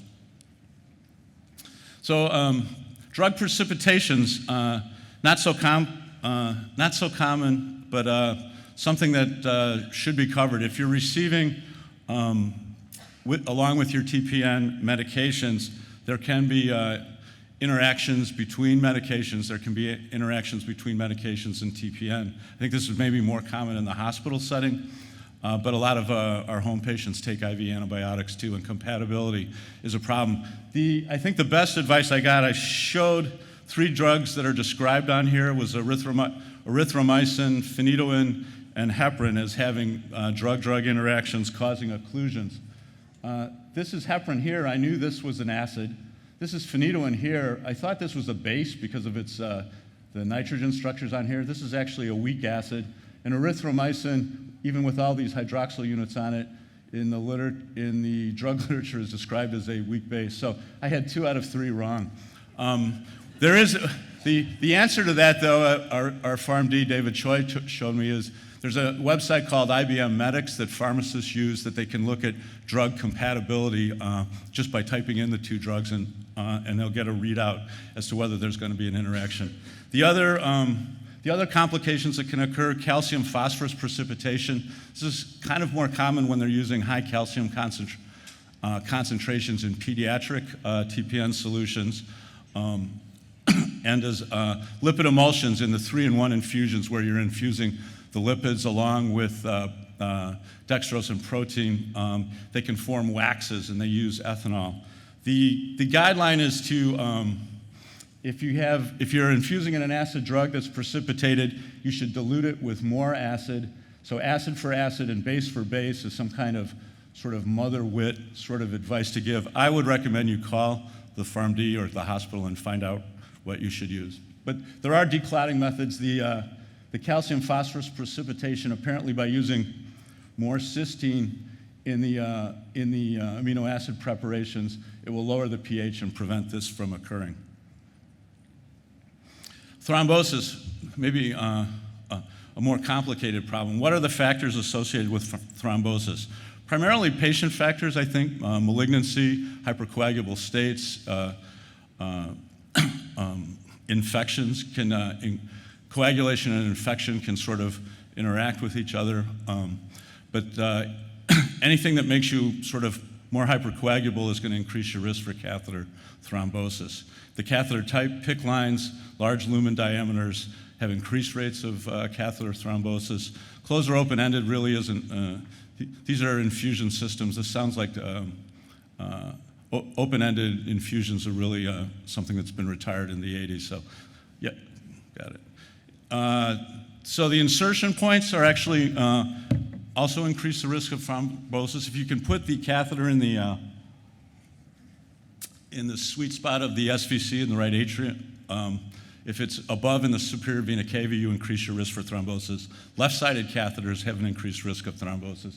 Femoral catheters have a increased risk of thrombosis. Ultrasound guidance does not seem to increase it, but if you've had difficulty placing the line and required multiple needle sticks in order to insert, or you've had multiple lines, you're at an increased risk for thrombosis.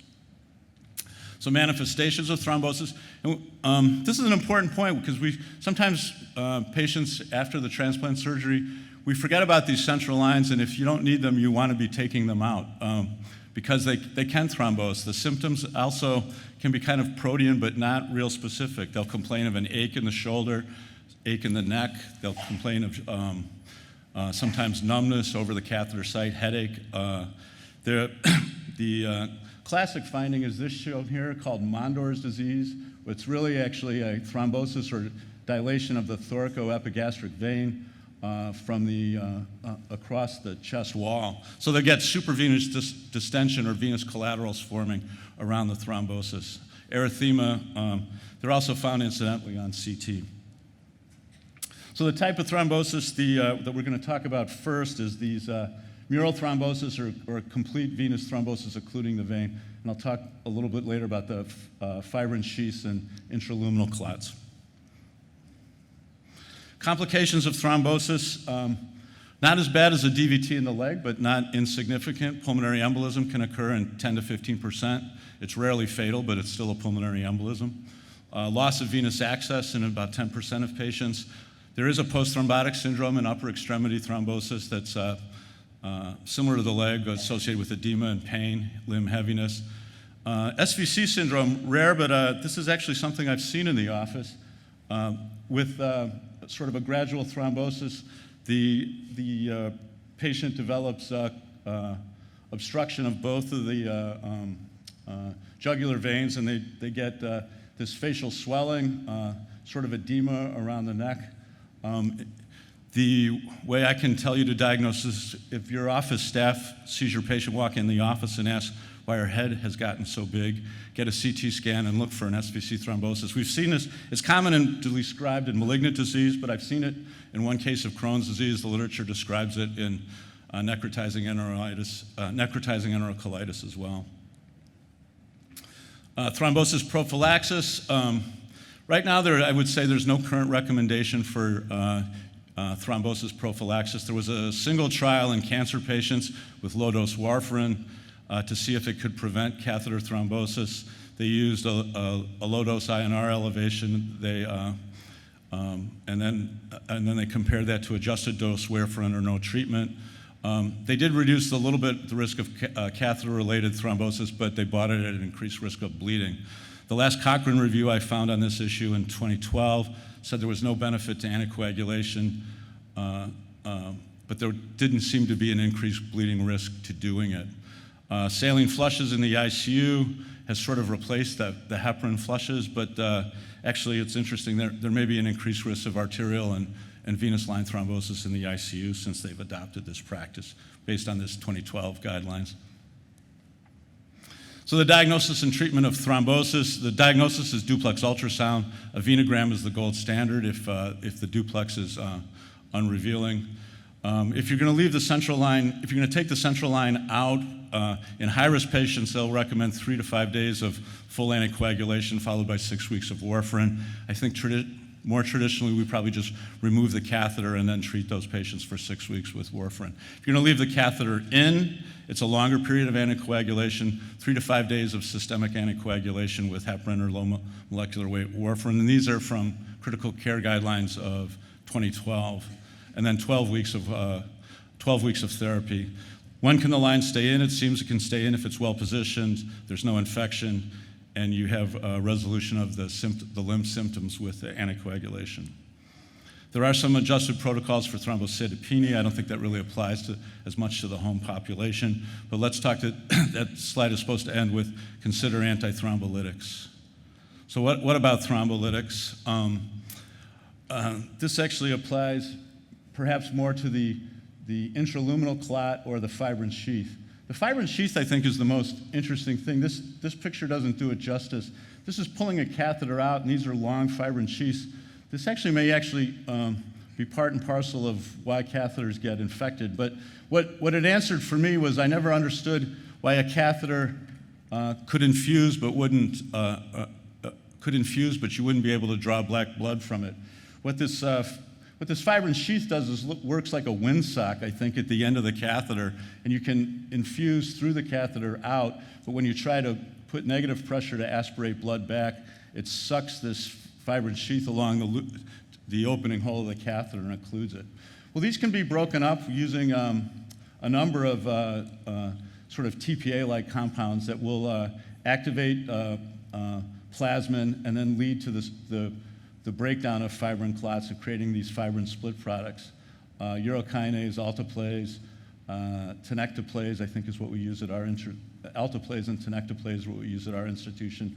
The other new drug that I saw on the market is, I included this just because it's actually made from the venom of a cottonmouth, which I thought was interesting. He's got a white mouth there. I've never seen one, but even the picture scares me. All right, so the structures of these, let's see, we can go back. Most of these work over 1 to 2 hours. The efficacy ranges from about 60% to 80% in some of these newer modified structures. But they're all sort of a modification. This is TPA, tissue plasminogen activator. This is urokinase. Urokinase was actually made in the urine collecting duct. I think it's probably evolutionarily evolved to get rid of blood clots that form in the collecting duct.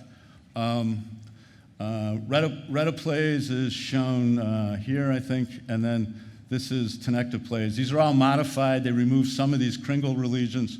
This is the Kringle candy. And these then soak into the clots and lyse them. Arterial puncture. This came up in a conference at Peoria last week, but arterial punctures occur in about less than 5% of central line insertions. With ultrasound guidance, it's lower, but it's not zero. The more catastrophic complication is actually inserting a catheter into the artery, as shown here. The problem is taking it out just by pulling the catheter and holding pressure has about a Canadian study recently showed the complication rate of stroke, AV fistulas, is about 47%. So they're actually recommending vascular repair or endovascular closure devices, which are shown here, to actually seal this hole in the artery. Air embolism with the removal of catheter is another rare but serious complication. The air is shown here. We've had this occur in the GI lab, not from catheters, but the basic recommendation is when you're pulling a catheter that the patient should be in Schindlenberg with the head down. There should be an occlusive dressing, and you should have them exhale as it's coming out. What you want to do is prevent the negative pressure between the room air and in the venous system next to the heart. So 150 cc's of air aspirated into a catheter can occur within about 3 seconds, and that's enough to actually cause problems. All right, I'm going to end there. Thank you. Yeah.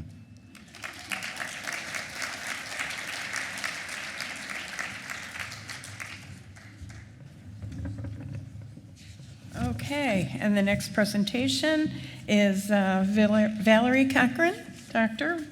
Cochran, and she is Associate Professor of Pediatrics. But where? Lurie Children's in Chicago.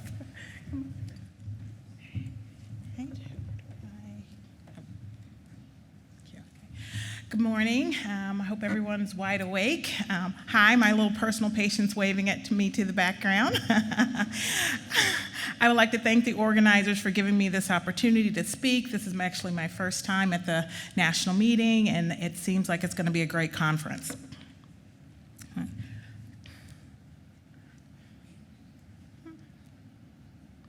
Okay, central venous access. So we know it's very important to provide TPN for our patients who have short gut syndrome and intestinal failure. We have several access points: jugular, subclavian, femoral.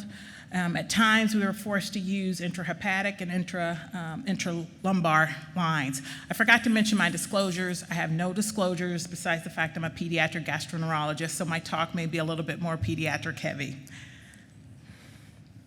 So we know that line infections are a serious and common complication of long-term TPN, and there are multiple measures we need to implement in order to prevent infections. So parent and caregiver education is very, very important. Each center tends to have their own strict protocols for how to teach families. We tend to have more than one caregiver. We request families to have a 24-hour stay. Every center is different. But the basics are strict adherence to aseptic techniques and standardized protocols for catheter management at each institution. We do know, unfortunately, one of the complications of multiple line infections is loss of access. And unfortunately, loss of vascular access is also an indication for intestinal transplant.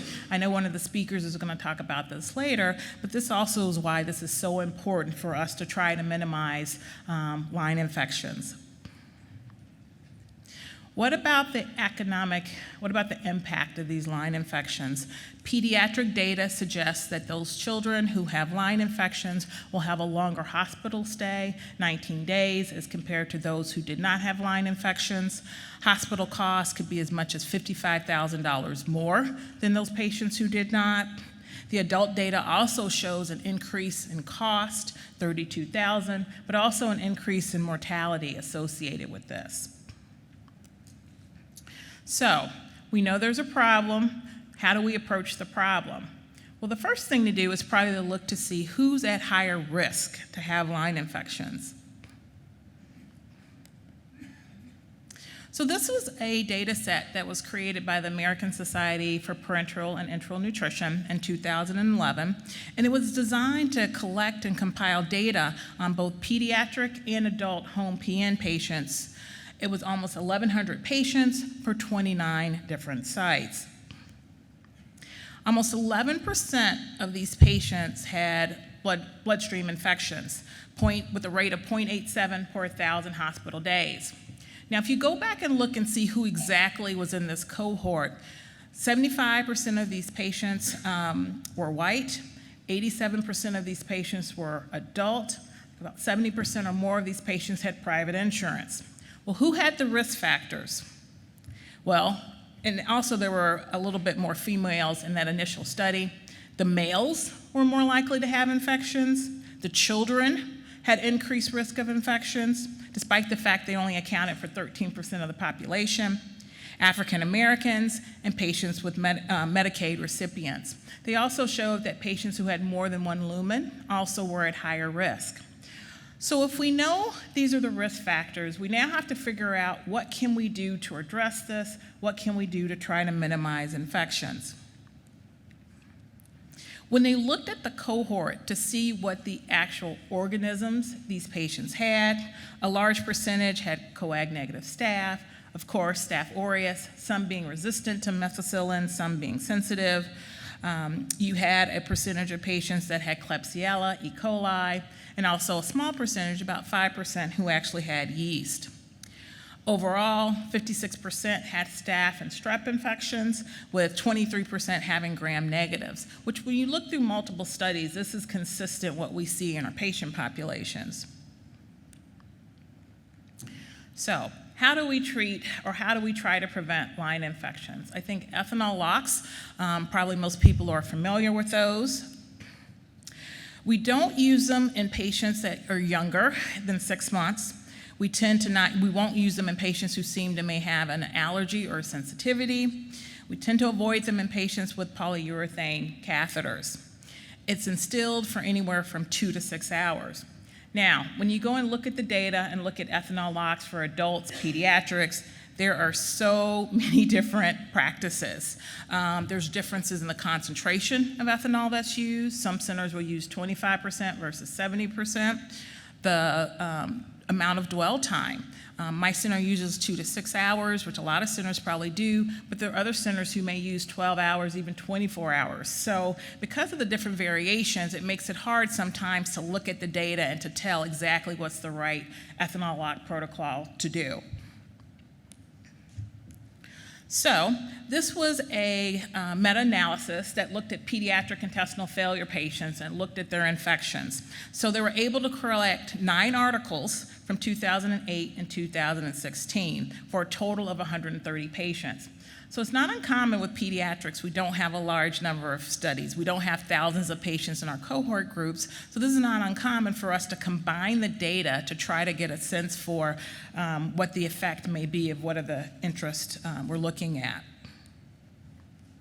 So when they looked at the data, they saw the patients who had ethanol locks actually had less catheter infections than those patients who had received heparin locks.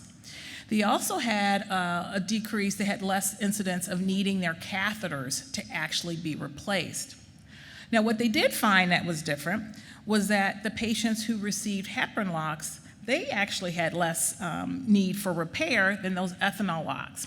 So what would that exactly mean? I mean, clearly there is some benefit with the decrease in infection, the decrease in the need to replace your catheter, but is the ethanol affecting the integrity of the line? Is it to do with how long we're leaving the ethanol in, the concentration? So these are some questions that are left unanswered. This is a larger adult data that actually looked at the incidence of being able to salvage central lines after infections. 588 patients from 1993 to 2011. They had almost 300 infections in 137 patients. 65 single infections, 72 multiple, 0.38 overall per 1,000 catheter days. They were unable to save or did not even attempt in patients who had sepsis, who had fungal infections. We know it's very hard to clear yeast from a central line, who had other catheter problems such as thrombosis or dislodgement. In this cohort, about 5 of the patients unfortunately died, 2 succumbed to sepsis, 3 succumbed to other types of metastatic infections. When you look at the type of organisms that this group found in their infections, again, it's similar to what we saw in the previous study. But when you looked at how many you were actually able to salvage, so 79% of the coag staph lines were able to be salvaged, 62% of the gram-negative rods, 56% of the MSSA versus 33% of the MRSA lines were salvaged, 44% of the gram-negative rods, and overall the small miscellaneous, almost 90%. So when you look at how many lines we're actually able to salvage, it was about 34% of these lines actually needed to be removed, so 66 were salvaged, so that's good. I think more and more people are talking about, in addition to ethanol locks and different lock solutions, what kind of quality improvement can we do to improve line infections in children and in adults? So let's talk a little bit about what quality improvement actually means.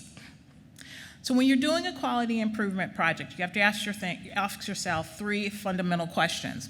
What are you trying to accomplish? How will you know that this change is an improvement? And what changes can we make that are going to result in improvement? So every quality project is going to try to address at least these questions. And when you try to address these questions, you try to put it into a context, into a stage. You need to be specific. What are your goals for this project? It needs to be measurable. Are you decreasing a percentage of patients who have line infections? Are you decreasing the day length of hospital stay, for instance? It needs to be achievable. I could hope to say I can eradicate line infections throughout the state of Illinois, but that's really not an achievable goal on my part, or a realistic one. So you need something that's feasible, that you can measure, and something that's timely. So you put it within a certain time frame when you assess this. So as an example of a quality improvement project, this was a project that was done with a group at Cincinnati trying to increase the time for their patients to actually receive antibiotics from the time they hit the ED to the actual time they received them. So they wanted to increase the percentage of patients who received antibiotics within 60 minutes of their arrival from 46% to actually 90%. Again, this is very specific. It's reliable, you have a set time frame, and you have actionable goals. Their overall aim of which was to improve outcome by decreasing the time to antibiotics. I'm not aware of any significant data right now that shows that, but it seems that it would be probable that if you were to receive antibiotics sooner, perhaps you can decrease the amount of PICU stays, perhaps increase the likelihood of you being able to salvage the line.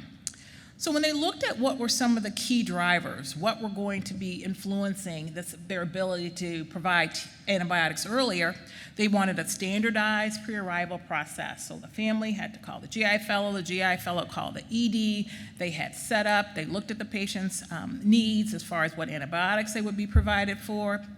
You need family engagement. If the family doesn't call ahead of time to let you know, some of this was not going to be instituted. They wanted a standard post-arrival procedure where the patients were immediately put into a room or as soon as possible. They wanted to be really preoccupied with failure, to do everything they can to make this successful. And you also need the engagement of the staff, the nurses, the triage nurses, the doctors, to try and help achieve this project. So they had a number of different other drivers, including secondary drivers. So what also plays a role with these key drivers? Rapid identification of these patients, timely vascular access, perhaps having the antibiotics ready when the patient comes to the emergency room, and also communication with the family, very, very important. So they looked at, and they had 276 encounters from November 12 to March 2017. And they'd actually used a process which had already been shown to be successful in oncology patients, which we know is also a high-risk group for line infections. They were actually able, using this methodology, to reduce the median time of arrival of antibiotic administration from 71 minutes to 45 minutes. And when they looked at the overall percentage, they were able to achieve 77% of their patients were able to receive their antibiotics within this desired time frame, which is an increase from their 46% that they had before they initiated this project. The data, however, wasn't sufficient enough to examine the impact of outcome. Again, how many lines were salvaged? Again, did it change length of stay? Did it change the number of patients who actually went to the intensive care unit? So this is another quality improvement project that, again, They had maintenance bundles looking at ethanol usage and trying to change how it was actually provided for the patients when they were in the hospital and also when they were at home. So this is 24 patients with a median age of 3, underlying diagnosis of short bowel syndrome, with a median length of 48 centimeters. 63% of these patients had Broviacs and 75% had antibiotics. Again, looking at some of their maintenance bundles, the processes by which they dealt with the patient's central line and using ethanol locks, aseptic techniques, multiple alcohol scrubs, using impregnated disinfection caps, and 70% alcohol, for instance. So the patients in their cohort that had received these ethanol locks for over 3 months, they had 14 children, they had a reduction in their incidence of line infections from 7 to 0.64 per 1,000 catheter days. They had an overall decrease in the number of infections per patient, and also the number of patients that needed new catheter insertions with infections.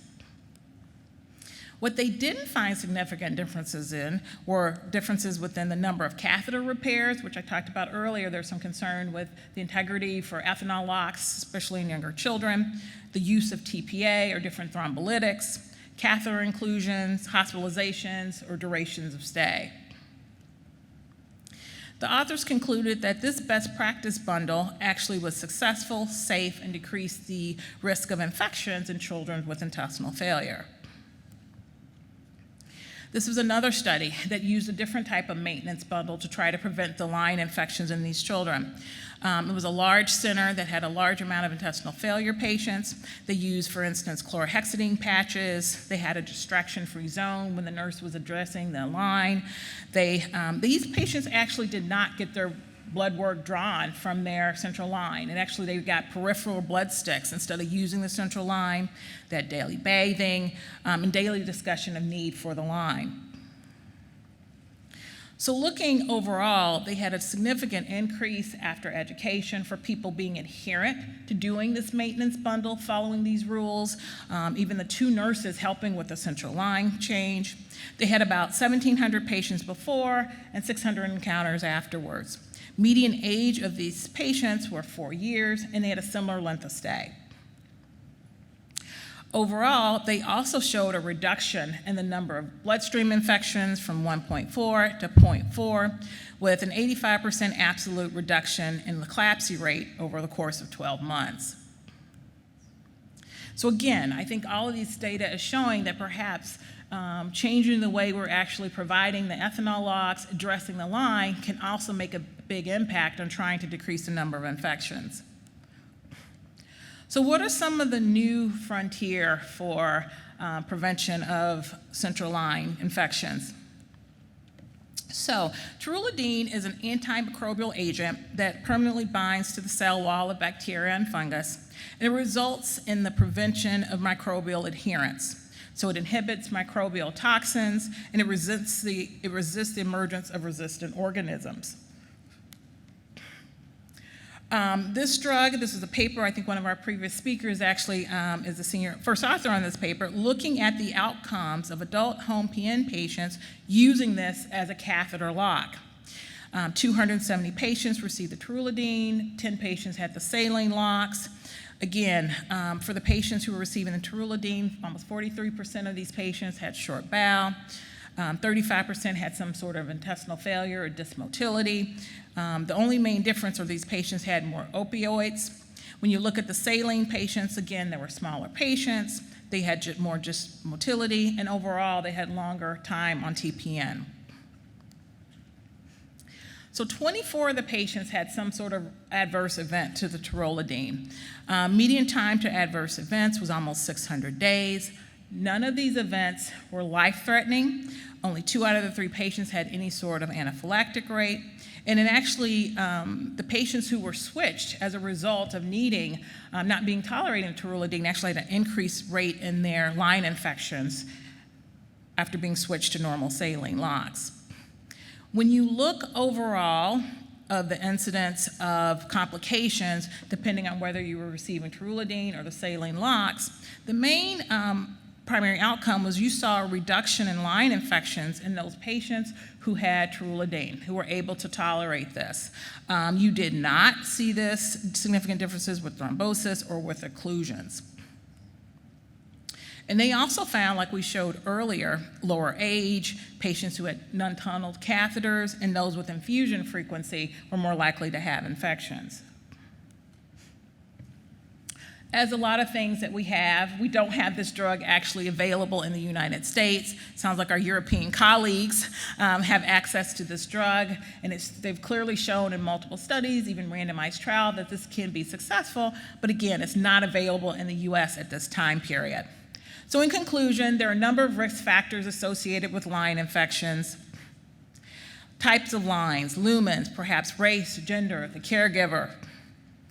It requires meticulous management of the line, probably institution of some of these types of maintenance bundles, changing how we provide care both in the hospital and outside of the hospital. Prophylaxis treatment, ethanol locks. At some point, maybe we'll have a point where we have a standardized way to treat patients or use ethanol locks. And newer therapies. Again, not available in the United States, but this may be something that may be coming down the pipeline. Thank you for your time.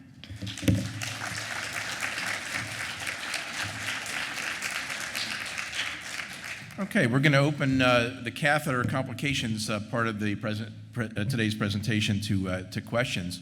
While people come up to the mic, I have a question for Val.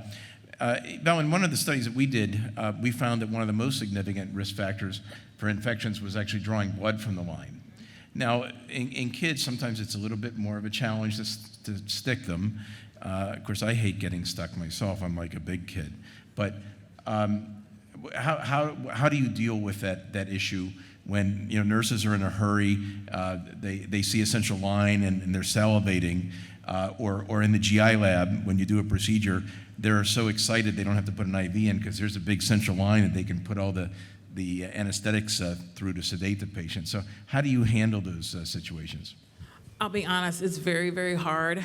Most parents are concerned, especially when some of these children need frequent labs. They need once-a-week labs. So it can be very difficult to persuade people not to do more peripheral blood draws. I know one large center, Kathy Gura's here, they try to encourage their patients get peripherally drawn blood, but it's a very hard issue. You're not only dealing with the child, the parent, but also from a nursing or doctor standpoint. Why would you, quote unquote, hurt the child if you can simply draw from the line? So I think it's something that we need to address, and hopefully at some point we'll come up with some brilliant answer.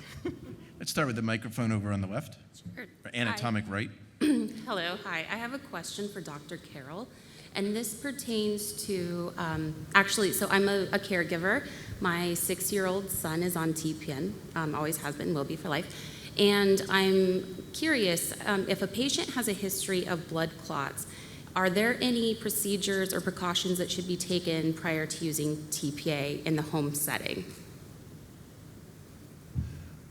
The TPA is placed inside the catheter, and I think we haven't treated patients in the home setting. We have them come into the hospital for and I think we're using, as I said, Retoplays. But the idea is that migration of the TPA out of the solution, out of the catheter, may have systemic effects. But there's a plasmin activator inhibitor that actually binds that up that's in the bloodstream. So I think at the dose they're using for catheter occlusions, it's safe. The newer drug from the cottonmouth actually binds to alpha macroglobulins, so if it gets into the systemic circulation, it's kind of immediately inactivated, so it's meant for local use. But no, I don't think that there's an undue risk of trying to declot, and it helps save the line. So I think I don't think that should be a major concern. I get so. The reason I'm asking specifically is my son, we've used TPA many times in the past. However, we recently discovered that he has calcified blood clots in his lungs, which indicates at some point he did have clots that passed through. And so I'm just curious if before using TPA going forward, he needs to be evaluated in an additional way to make sure that it's not a clot that could release and go into the lung. Yeah, I think that would be then the role of the duplex ultrasound or the venogram. If it's a mural thrombus or a clot that's around the catheter in the vein, that one will travel. But a small intraluminal clot inside the catheter, the TPA should be safe for that. Thank you. Mm-hmm. A question over here. Hi, thanks for your presentations. My question is about this might be a philosophical question, and I know that the answer is it depends, but my daughter, who's 23, when she was born, the emphasis was very heavily on preserving the line, keeping the line. And it seems like over the years, depending on which setting we've been in, they've moved away from that and said, oh, we can reuse locations, it's not as dire as it used to be. And so now sometimes we feel like we're the ones saying, keep the line, and doctors are more likely to say, no, let's err on the side of caution and pull it. So anyways, I'm just wondering if there has been a change or if it's just that we're in different settings, West Coast to East Coast. Your thoughts? I think you always should save the line, always as best you can. I think because of our interventional radiology colleagues who are able to place lines in different places, I think there has been a reliance upon them somewhat. I'm still of the mindset, and I think most of us are still of the mindset that you need to save that line at all costs, because at some point there may not be access, and then you're either talking about transplant or not being able to provide that patient TPN long term. Yeah, I would agree. Preserving the line is a credible goal. But in the face of infection, especially if there's an inflammatory response, I think in the adult population, we're a little, I guess we're a little maybe earlier on pulling that line because the patient appears sick. But no, overall, we work hard to see if we can preserve lines in the adult patient that comes to our hospital.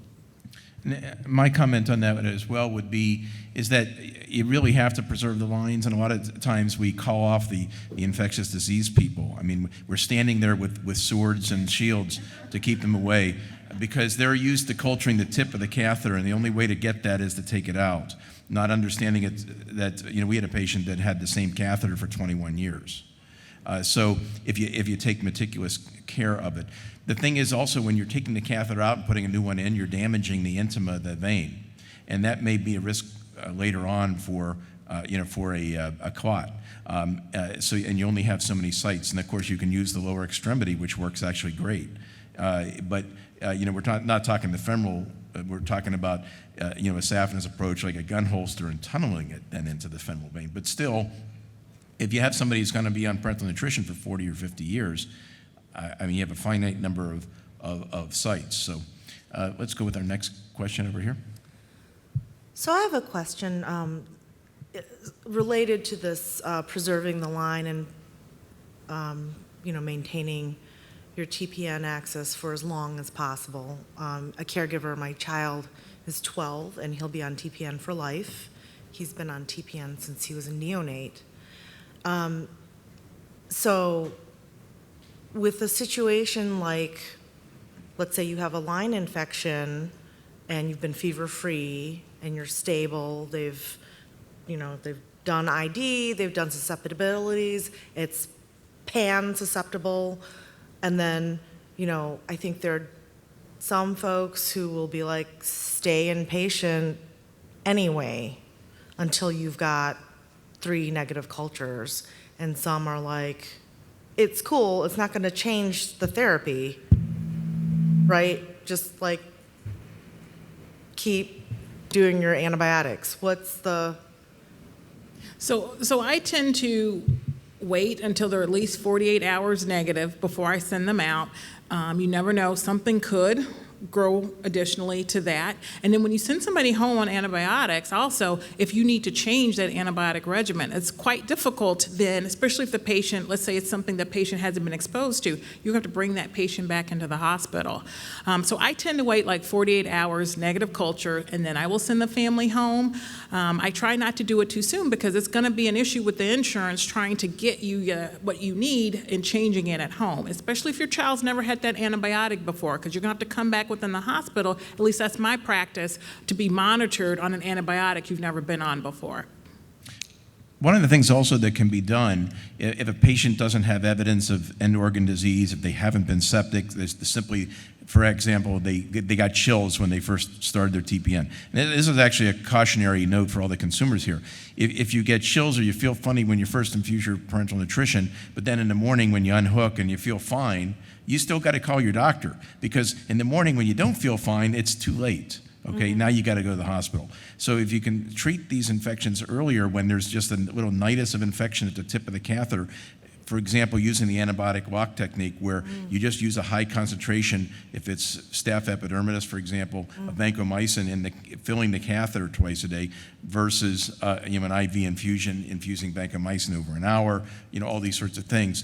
It's much easier. So you've got to start, you've got to recognize these very early on. And then I wanted to echo something that may have gotten lost here that Dr. Carroll said, and that's for fungal infections. They're very, we did a study with over 1,000 years of catheter care experience and 500 and some patients. Almost invariably, you cannot treat the fungal infections without removing the catheter. So there's no reason to screw around. No. And with antifungals, you've got to pull that.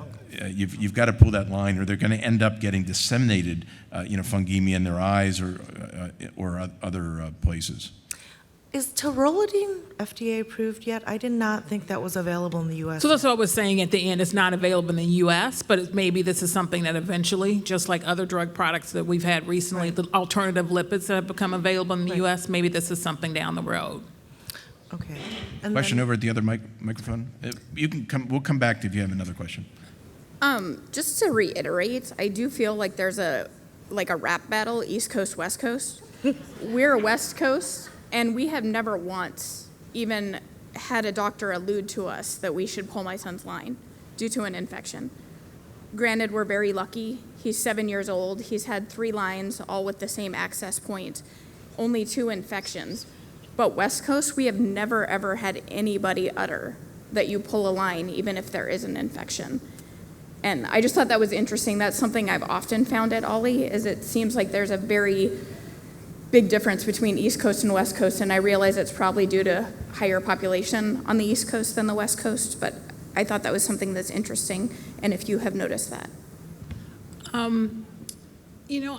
I don't think I per se noticed that, but I think when patients are sick, like they have fungal infections, the kids in the unit on multiple pressors, that line has got to come out. So it really kind of depends on how sick I think the child is. I agree with Alan, my ID colleagues sometimes want to pull lines a little bit more readily than I do, and I try to spare a line at all costs, but if it seems like it's not going to be spareable, whether the child is getting progressively worse, that line does need to come out.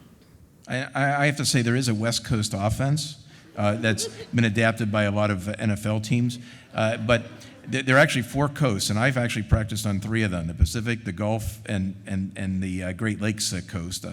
Haven't practiced east of the Alleghenies, but our practice is all the same. Now, I sometimes tell the people in Boston that medicine is actually practiced outside of Boston, so I can't speak to the East Coast phenomenon, but the other 3 coasts are really pretty much the same. Just the fish are different.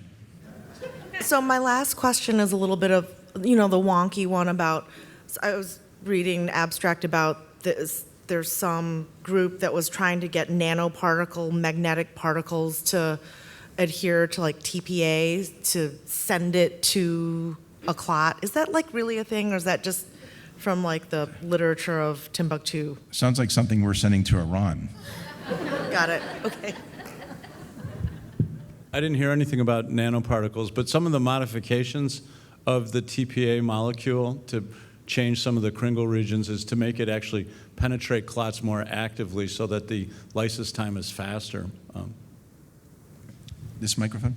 Hi, my name is Celia Fairbanks. I'm a patient. I was just wondering, how do you guys suggest going about asking to not have your line removed without being deemed non-compliant?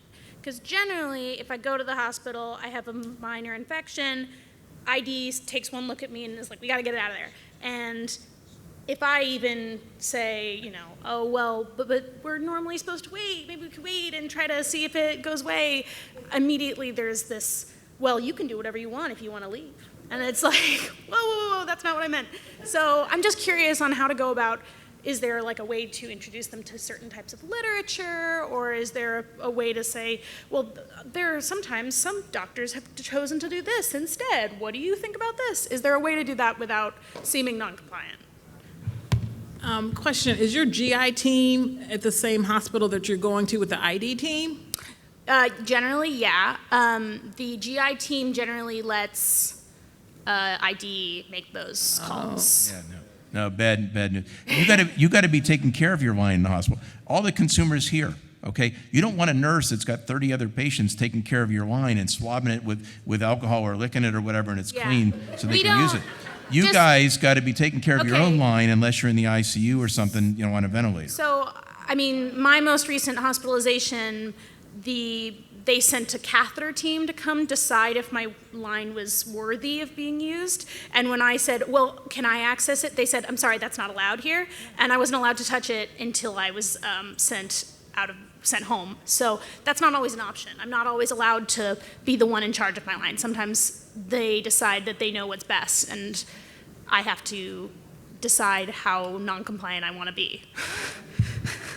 I think you have to ask your gastroenterologist to step up and advocate for you. I think that's, whatever team, surgical or. And is there any sort of literature that I could give my gastroenterologist so I could say, hey, this is where I'm coming from. I would really appreciate if you could advocate for this. This is what I'm doing. Yeah, I think so. I think the data presented in the talk today actually supports the use of keeping the catheter in. But okay. We're going to take one more quick question, and we got to move on. Just wanted to ask, I have a 5-year-old son that's short bowel syndrome. He came off TPN a year ago. Just been going back and forth with the doctors, and he's had serious, infections. He's now been becoming very resistant to the antibiotics. My question is, the team that I currently have is thinking about going back to TPN, which he's had stable labs. His albumin, or the protein that he has been stable. He's becoming more resistant to antibiotics, but he's been gaining weight, eating by mouth. So that's my question. Would it be convenient for him to go back to TPN, or what are the risks of going back on TPN? I would not go back unless you had to. I guess I'm not clear why exactly they want you to go back onto TPN. The reason they want to go back is because they have a resource that indicates my height and my husband's height. And they said by age of 18, he has to be a certain height. And he's not showing that now. He is a twin, he was born premature, and he has a twin brother that's even 2 pounds lighter than him, and he's completely normal. So I've been in constant debate with the team that doesn't justify a reason. When he was recently admitted in the hospital in May, but they say that he's been discharged as a patient. So I'm like, how is it how you discharged him as a GI TPN patient, and because of this new comment that was made from the doctor in the hospital saying, oh, he needs to go back on TPN, now you want him to go back on TPN when you discharged him as a patient. So that's my concern. It doesn't really match up with what the doctors in the hospital are saying, and he discharged him as a patient, the primary doctor, and now wanting to go back. I would try to avoid it, and maybe there's some other alternatives, and maybe I can just talk to you afterwards a little bit more in detail about it. Yeah, sounds good. Thank you.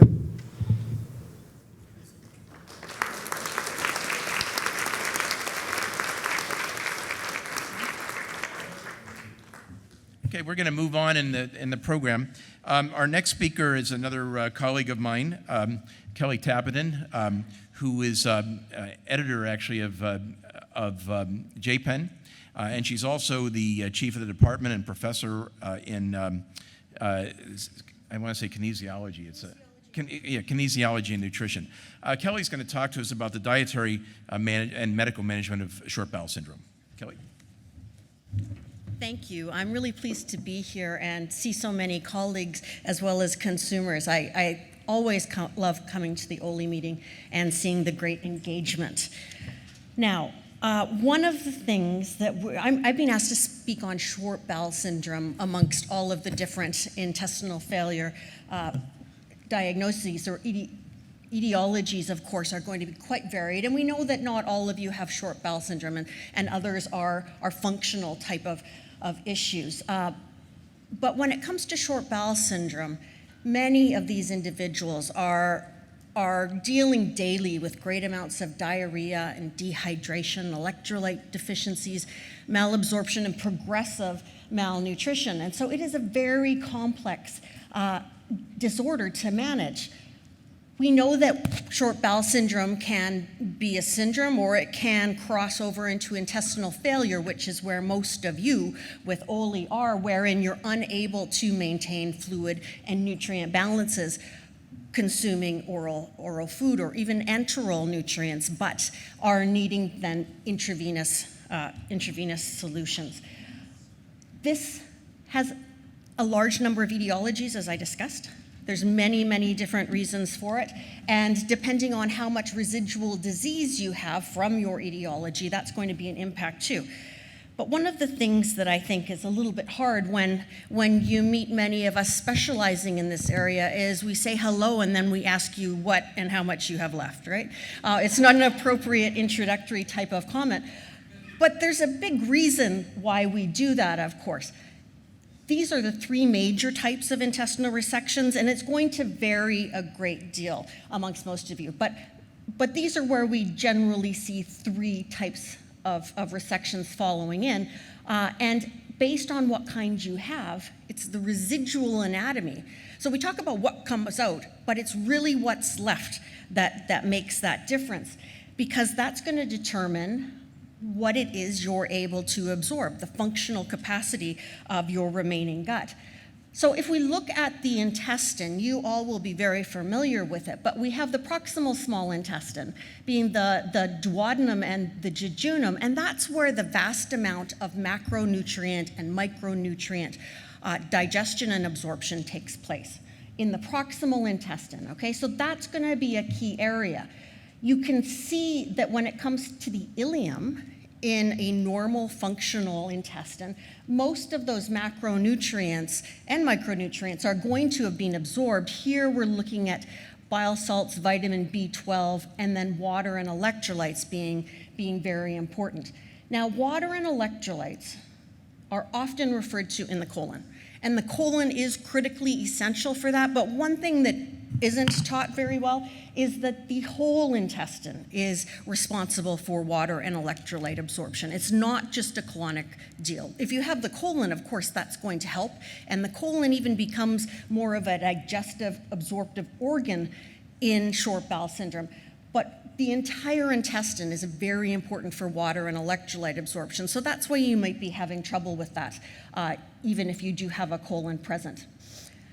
So when you look at those various types of intestine that's left, we need to see, okay, what are you missing? Because if you're missing your ileum, which is a common scenario for many of you, then vitamin B12, fat absorption, those types of things are going to be an issue. Or if you've got just a very short length of segment left, then we're talking really about general digestion and absorption insufficiency. So that's why it's so important that we know what you have left, and also that we make up those needs with parenteral support.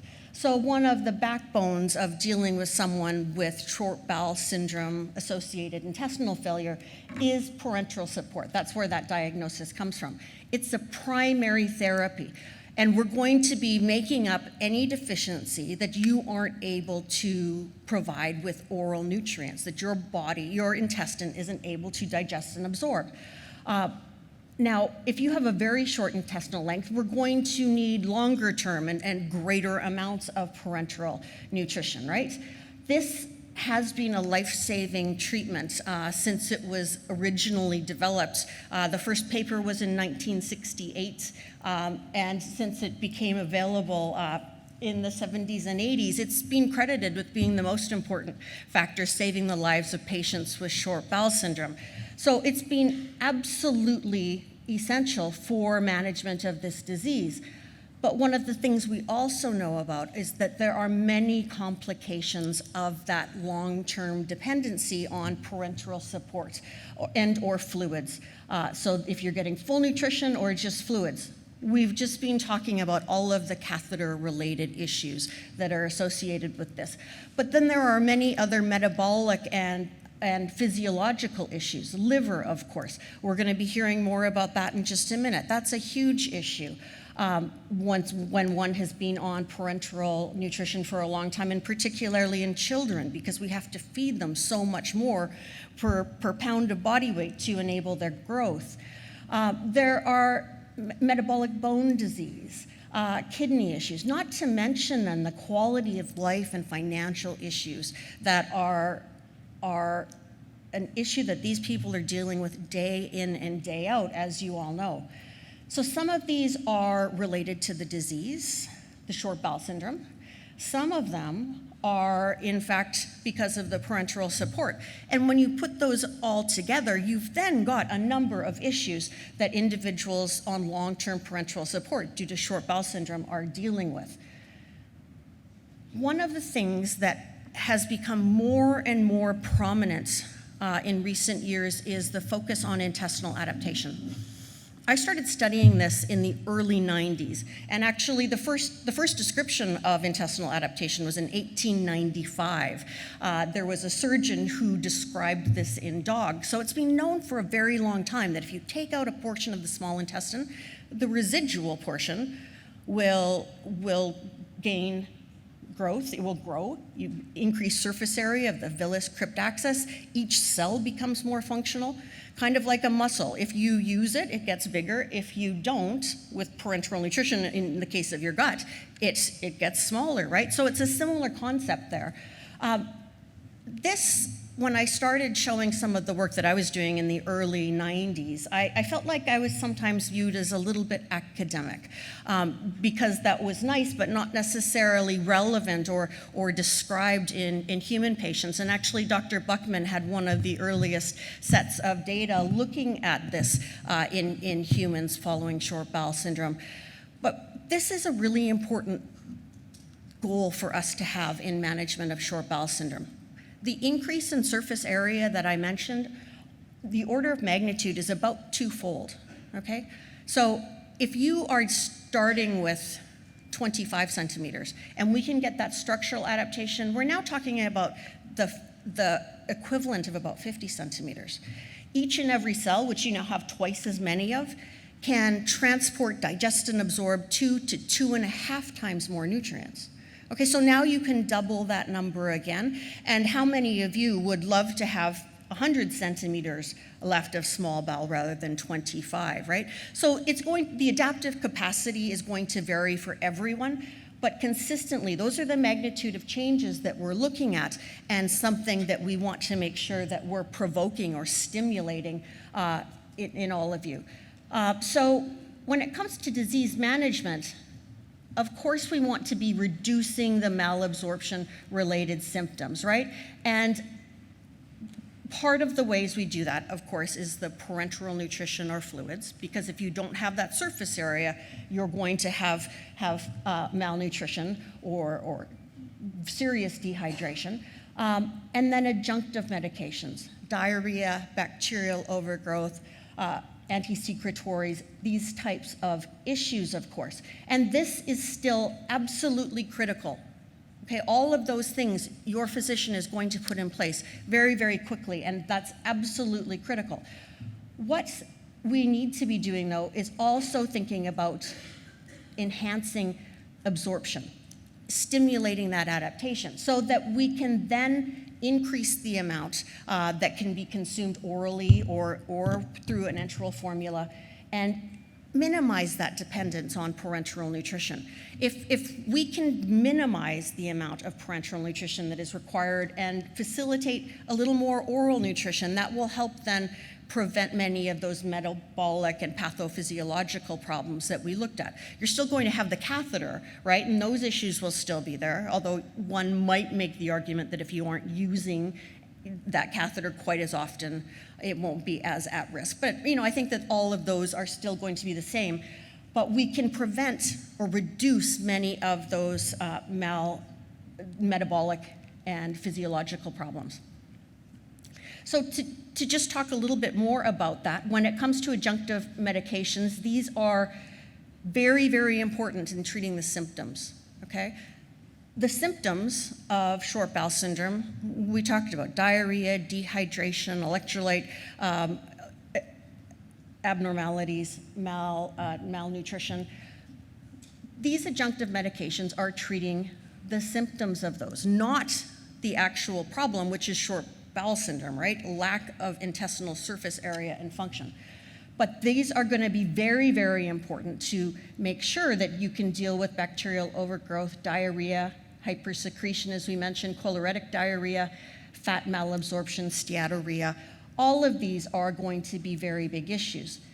The problem is that sometimes, depending on what you're using, you may have seen that the potency has decreased the longer and longer that you use it. You may also require very high doses of certain oral meds because your absorptive capacity is so low.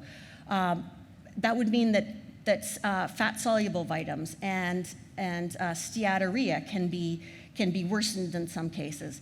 Now, there's also the risk when we're using parenteral nutrition of the atrophy, like the muscle that I talked about. We want to stimulate the gut just as much as possible. And then, of course, there's the resistant bacterial populations and ways to deal with bacterial overgrowth that becomes so important. Part of the other reason that we want to know what you have left is that determines what you're likely going to be able to eat and tolerate well.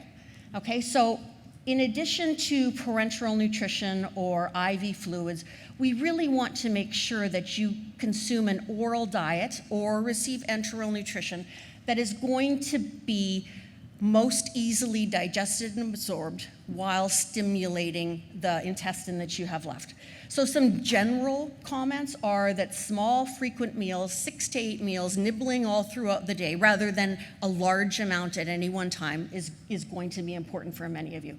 Now, depending on individuals, there's also many individuals with short bowel syndrome who are hyperphagic. There's an interesting study out of Paris looking at this, showing that some individuals will eat 6,000 to 7,000 kcals a day. But we want that to be a specific patient diet. And where that's going to be stratified beyond individual tolerances that you have is whether a colon is present or a colon is absent. Okay, if a colon is present, we want to rely more on complex carbohydrates. Simple carbohydrates are going to be a problem for everyone, okay? They're going to cause fluid to come into the intestine and worsen, cause some diarrhea.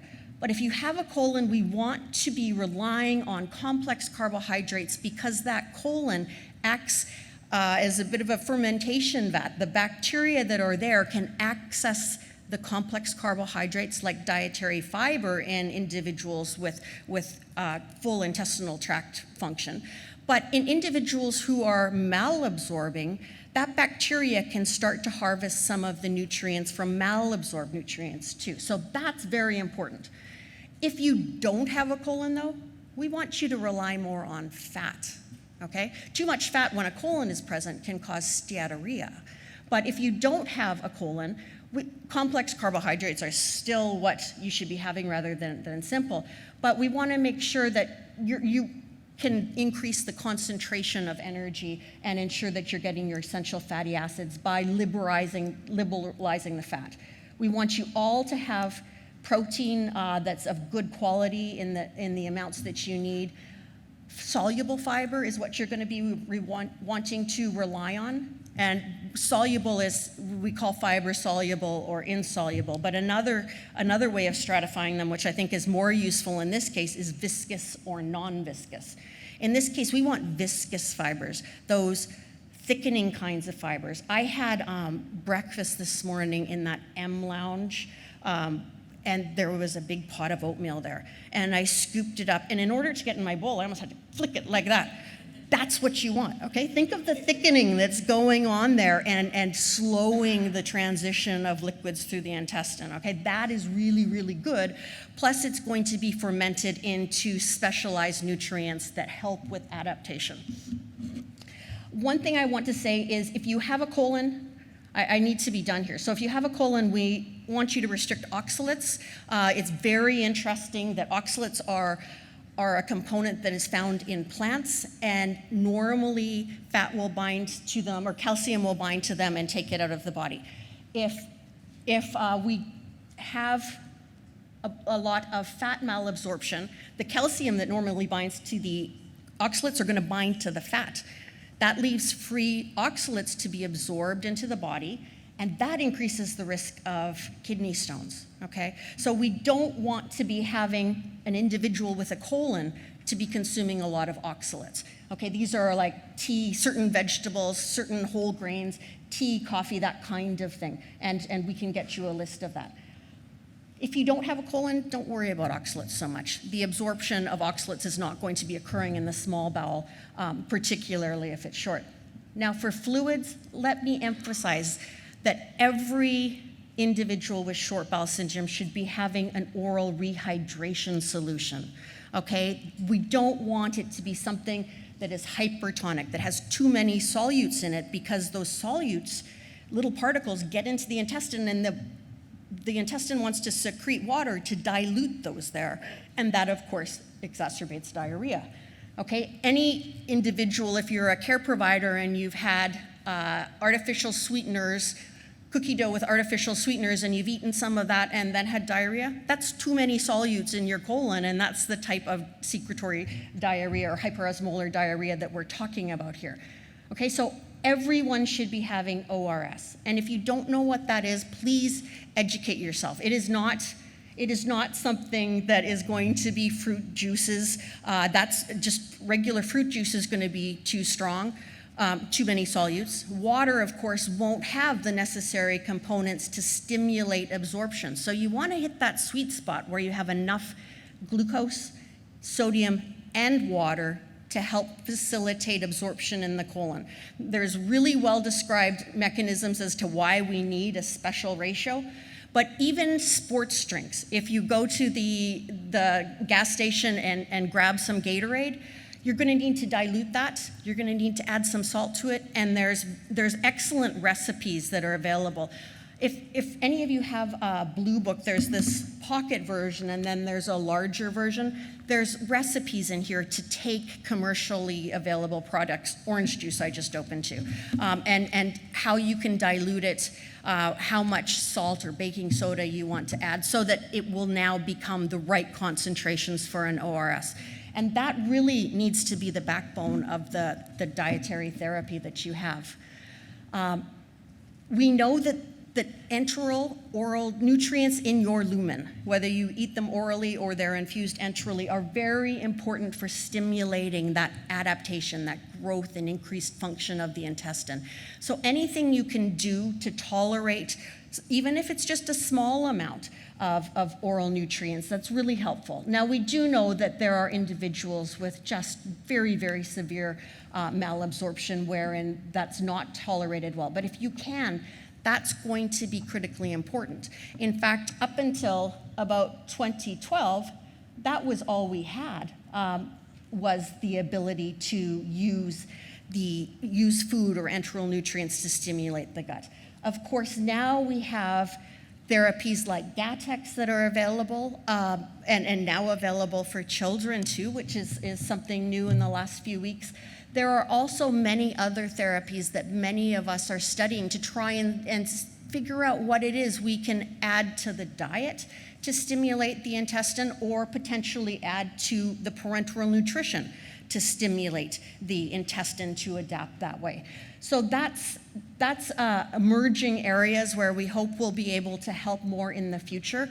But I do hope that you can use some of this advice and be able to enhance the type of nutrients that you're consuming in your diet to really increase your tolerance just as much as possible and stimulate your gut while combining the adjunctive medications to reduce your symptoms and stimulate your gut to function just as much as you can. I'll stop there and we can do questions in a few minutes. Thank you.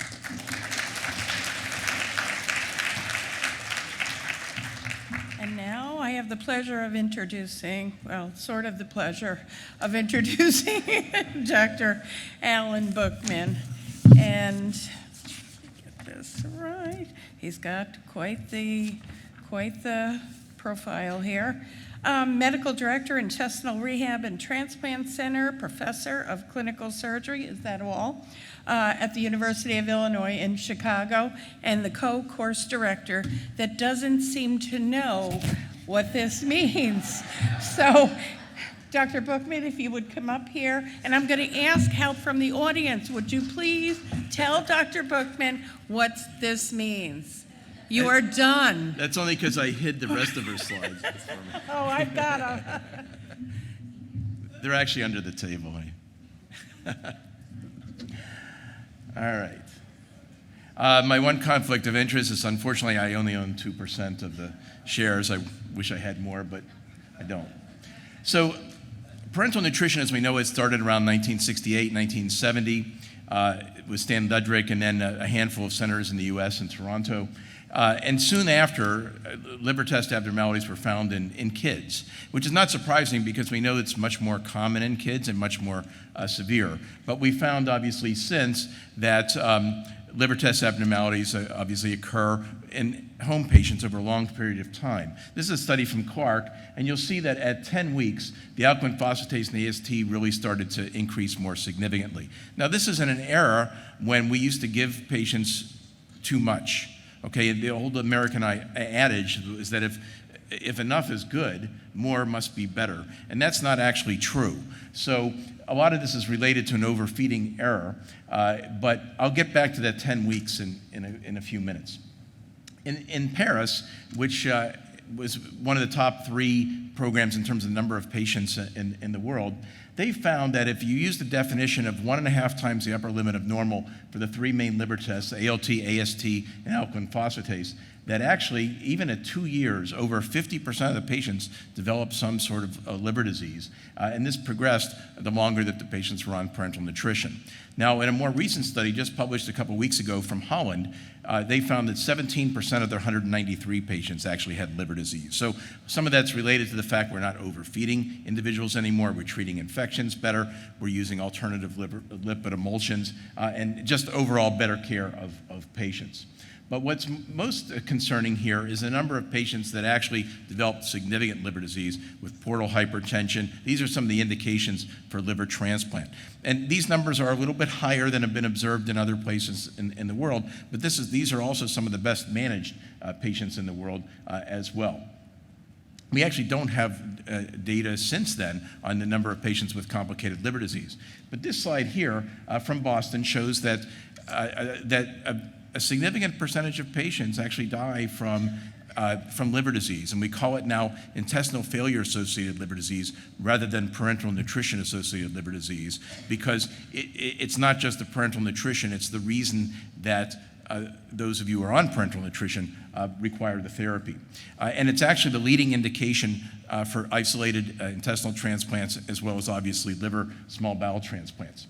Now, as I mentioned, in children, the disease is much more common. So IFELD, as we call it, intestinal failure-associated liver disease, is much more prevalent in the preterm infant than in any other population. In fact, actually, they're really a different organism than a term infant or an adult. And in fact, many of the older children, other than just requiring some more energy and more protein, behave very similar to adults. And these numbers have improved over years as the care of these premature infants has improved, but it still remains a significant problem. And in fact, actually, even cirrhosis can develop within a few months of being on parenteral nutrition and having such severe malabsorption. So what's the definition for IFELD? Well, it's basically a diagnosis of exclusion when we've excluded all other causes of liver disease. A more specific diagnosis, definition was concocted by Sue Beath for children, and this is essentially very similar to the adult definitions, where there's a persistent elevation of liver enzymes, alkaline phosphatase, and gamma-glutamine transferase, 1.5 times the upper limit of normal. And in the Cavici study from Paris in adults, they used the same numbers that have been persistent for 6 months. The problem is, though, of course, is that the liver test abnormalities are really nonspecific and insensitive indicators of liver disease. So one can have severe liver disease and have relatively normal liver tests. They're not really tests of liver function. Similarly, they can also be elevated from a variety of different reasons, including medications. So in terms of a diagnosis of IFELD, there really are two things that you need to see. One is fat, and the other one is bile, cholestasis. And I'll talk about non-alcoholic fatty liver disease, which is really a completely different disease, although IFELD has been listed as one of the causes for NASH. But in fact, actually, what makes IFELD specific is, again, the combination of cholestasis and steatosis or fat. Now, in children, it's predominantly more cholestasis. In adults, it's predominantly more fat, but they're not mutually exclusive.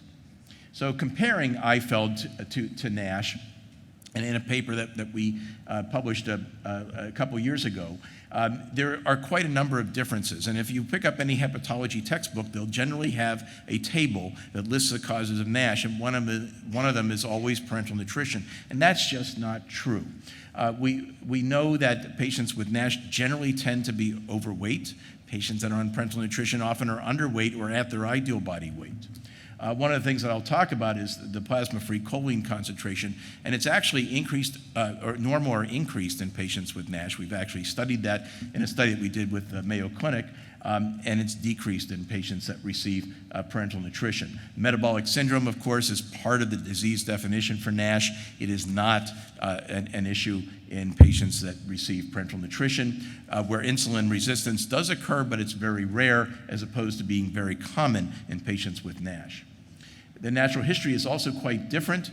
In NASH, which is the most common liver disease that exists in the United States, very, very few of these patients will go on to develop cirrhosis, liver failure, and require a liver transplant, when in fact actually the prevalence of liver disease is much, much more common and also more rapidly progressive in patients that have severe malabsorption and require parenteral nutrition.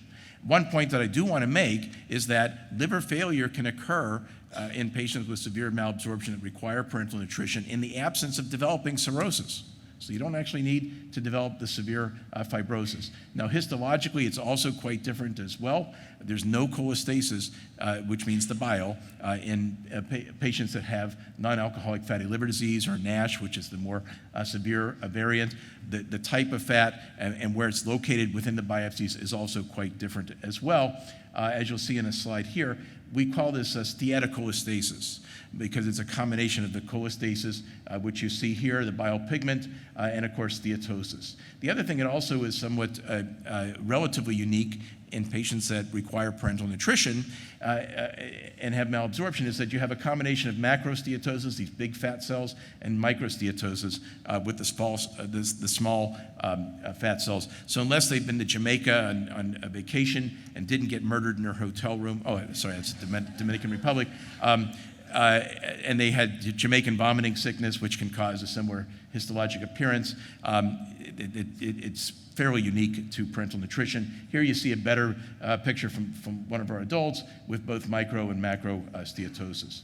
Now, the fat by itself isn't really a problem. The problem is what happens to the fat and its progression to more progressive liver disease. And of course, here we have cirrhosis. And even the pattern of the fibrosis or cirrhosis in patients that have severe malabsorption is also quite different from what is seen in the patients with NASH as well. So they're really two completely different diseases. Now, what are the risk factors for IFELD? Well, clearly, the less intestine that you have left, just like Kelly mentioned, it's not important how much you take out. And I have to say, if there's any surgeons in the audience, we don't care how much went in the bucket. What we care is how much you left. And so you really need to measure on the anterior mesenteric border how much intestine is left. We don't really care, again, how much was sent to pathology. The citrulline, whoops, I slipped backwards. Let me see if I can reverse. I'm not sure how to reverse this. Well, I'll tell you about that. Citrulline is sort of a pseudo amino acid, and it's an index of surface area. And so the less surface area you have, the more severe malabsorption, the more likely you are to develop liver disease. Fibrogen growth factor 19 is also in this Dutch study. It was published just 2 weeks ago. The lower that is, that also seems to be a predicting factor for more development of more severe liver disease. What was interesting in this study from Holland is that the bile salts didn't seem to play a major role, and the total bile acid as well as the C4 levels in patients with IFELD were the same as patients that did not. Now, interestingly as well, is that their patients who had colon in continuity did not seem to be in any decreased risk for developing IFELD, in contrast to the study from Chambray from Paris that showed obviously the more intestine you had, the less likely you were to develop liver disease because your absorption is better. But also the more colon you had and the improved absorption there that Kelly was talking about, the less likely you were to develop liver disease as well. So that's an open question. There's how do we predict severe IFELD development? Don't I have any power as a co-director to talk for the rest of the day? So in any case, there's a formula here, which of course is very easy for you to memorize. To predict the risk of intestinal failure. But this is the beginning of we really need to develop measures of severity in order to predict who needs to be transplanted. Because one of the problems here is that there should really never be an intestine liver transplant ever. Because those are patients who weren't evaluated soon enough and they had to have the liver transplanted because it's shot. If you transplant a patient earlier, before they have irreversible liver disease, you don't ever need to transplant the liver. How do we prevent IFELD? Well, we avoid overfeeding. That's not so much of an issue now. We want to preserve as much intestine as possible, maintain oral intake. Cycling TPN at night instead of 24-hour infusion also seems to help. There's really no prospective study with limiting lipids. We tend to do this, although quite frankly, I haven't seen much difference in clinical practice when we have decreased the lipids. Because the problem is that when lipids were given at 4 grams per kilogram per day, those patients got liver disease. But if you stick to 1 or 2, I haven't seen much difference in terms of decreasing that. Carnitine deficiency, invariably, I always see this put in parenteral nutrition. I don't know why. A study from the Mayo Clinic 30 years ago showed it doesn't do anything except increase the carnitine levels in the blood. How do we treat it? Well, there's actually no FDA-approved treatments. Fish oil-based emulsions are perhaps useful in patients who have liver disease, but they've not really been shown to treat the liver disease. The bilirubin decreases, the cholestasis may decrease, but as you can see from David Mercer's study, that although that occurs, the fibrosis actually still continues to progress in these patients. There's still ductal proliferation, and the steatosis still remains behind as well. So again, that's why the FDA approved the fish oil-based emulsions as a caloric source in patients who have liver disease, but not as a treatment for liver disease.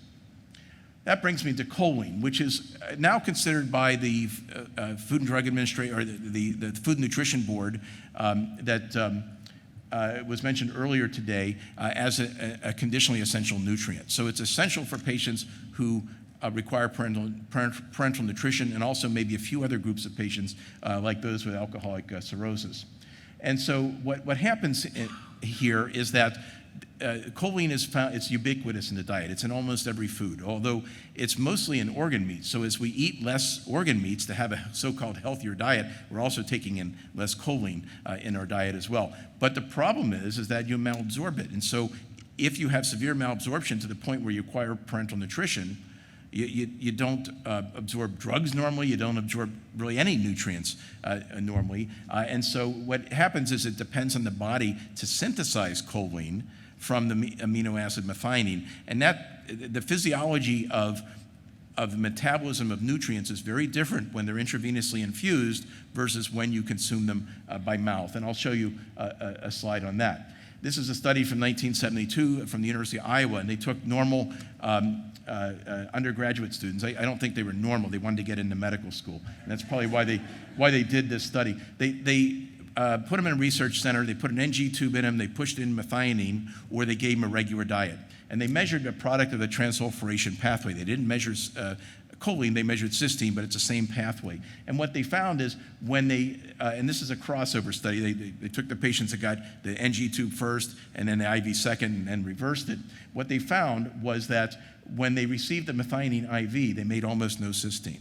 Because when you eat, your food is absorbed directly from into the portal circulation, from the portal vein to the liver. But when the same nutrients are infused intravenously, where do they go? They go to the right side of the heart first, then the kidneys. The last stop is the liver. So the metabolism of these same nutrients is different when the nutrients are intravenously infused. So this illustrates all the different pathways of choline metabolism. You can see that it was always thought that if you had enough methionine, you didn't need choline. But the problem is that the choline levels are low in these patients. And why is that? Well, Tim Santango at the University of Chicago that we work with, and he'll be speaking as well at the meeting. Now, this was whole blood choline, and that's just because I think the research associate forgot to spin the samples down for plasma. But whatever, I think we still got the same conclusion. There's a blockage here in that pathway to get choline from methionine in the conversion of glycerylphosphocholine to phosphocholine. That's blocked for some reason when the methionine is given IV. And we don't know why, but the bottom line is you end up with low choline. So, and we know that in 17 different animal species, including humans, that hepatic steatosis results, in fact, actually, it's a model for NASH, non-alcoholic steatohepatitis, by putting rats on a choline-deficient diet. Well, that's kind of dumb. It's a good model for IFIL. It's not a model for non-alcoholic fatty liver disease, because I've already talked about how in humans, the choline levels are normal or elevated. So all these studies, the hundreds of them that have been done in rats, they're actually a good model for the disease that our consumers get, not that the patients with NASH get.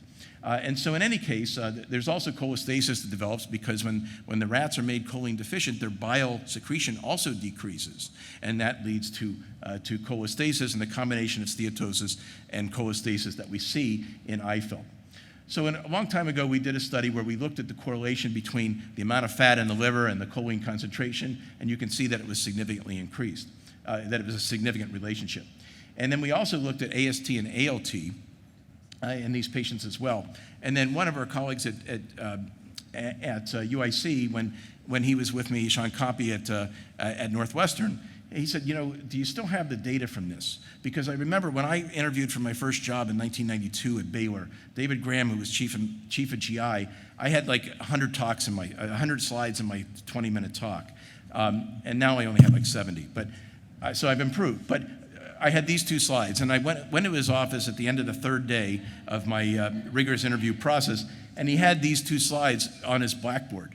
And he said, I think this is a hyperbola here.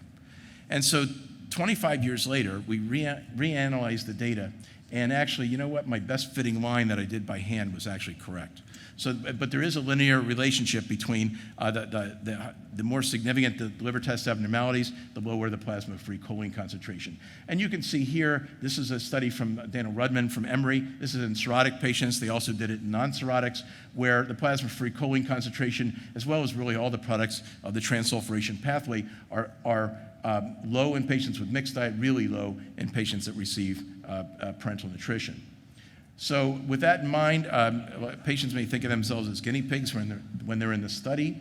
I tend to look at it a little bit differently.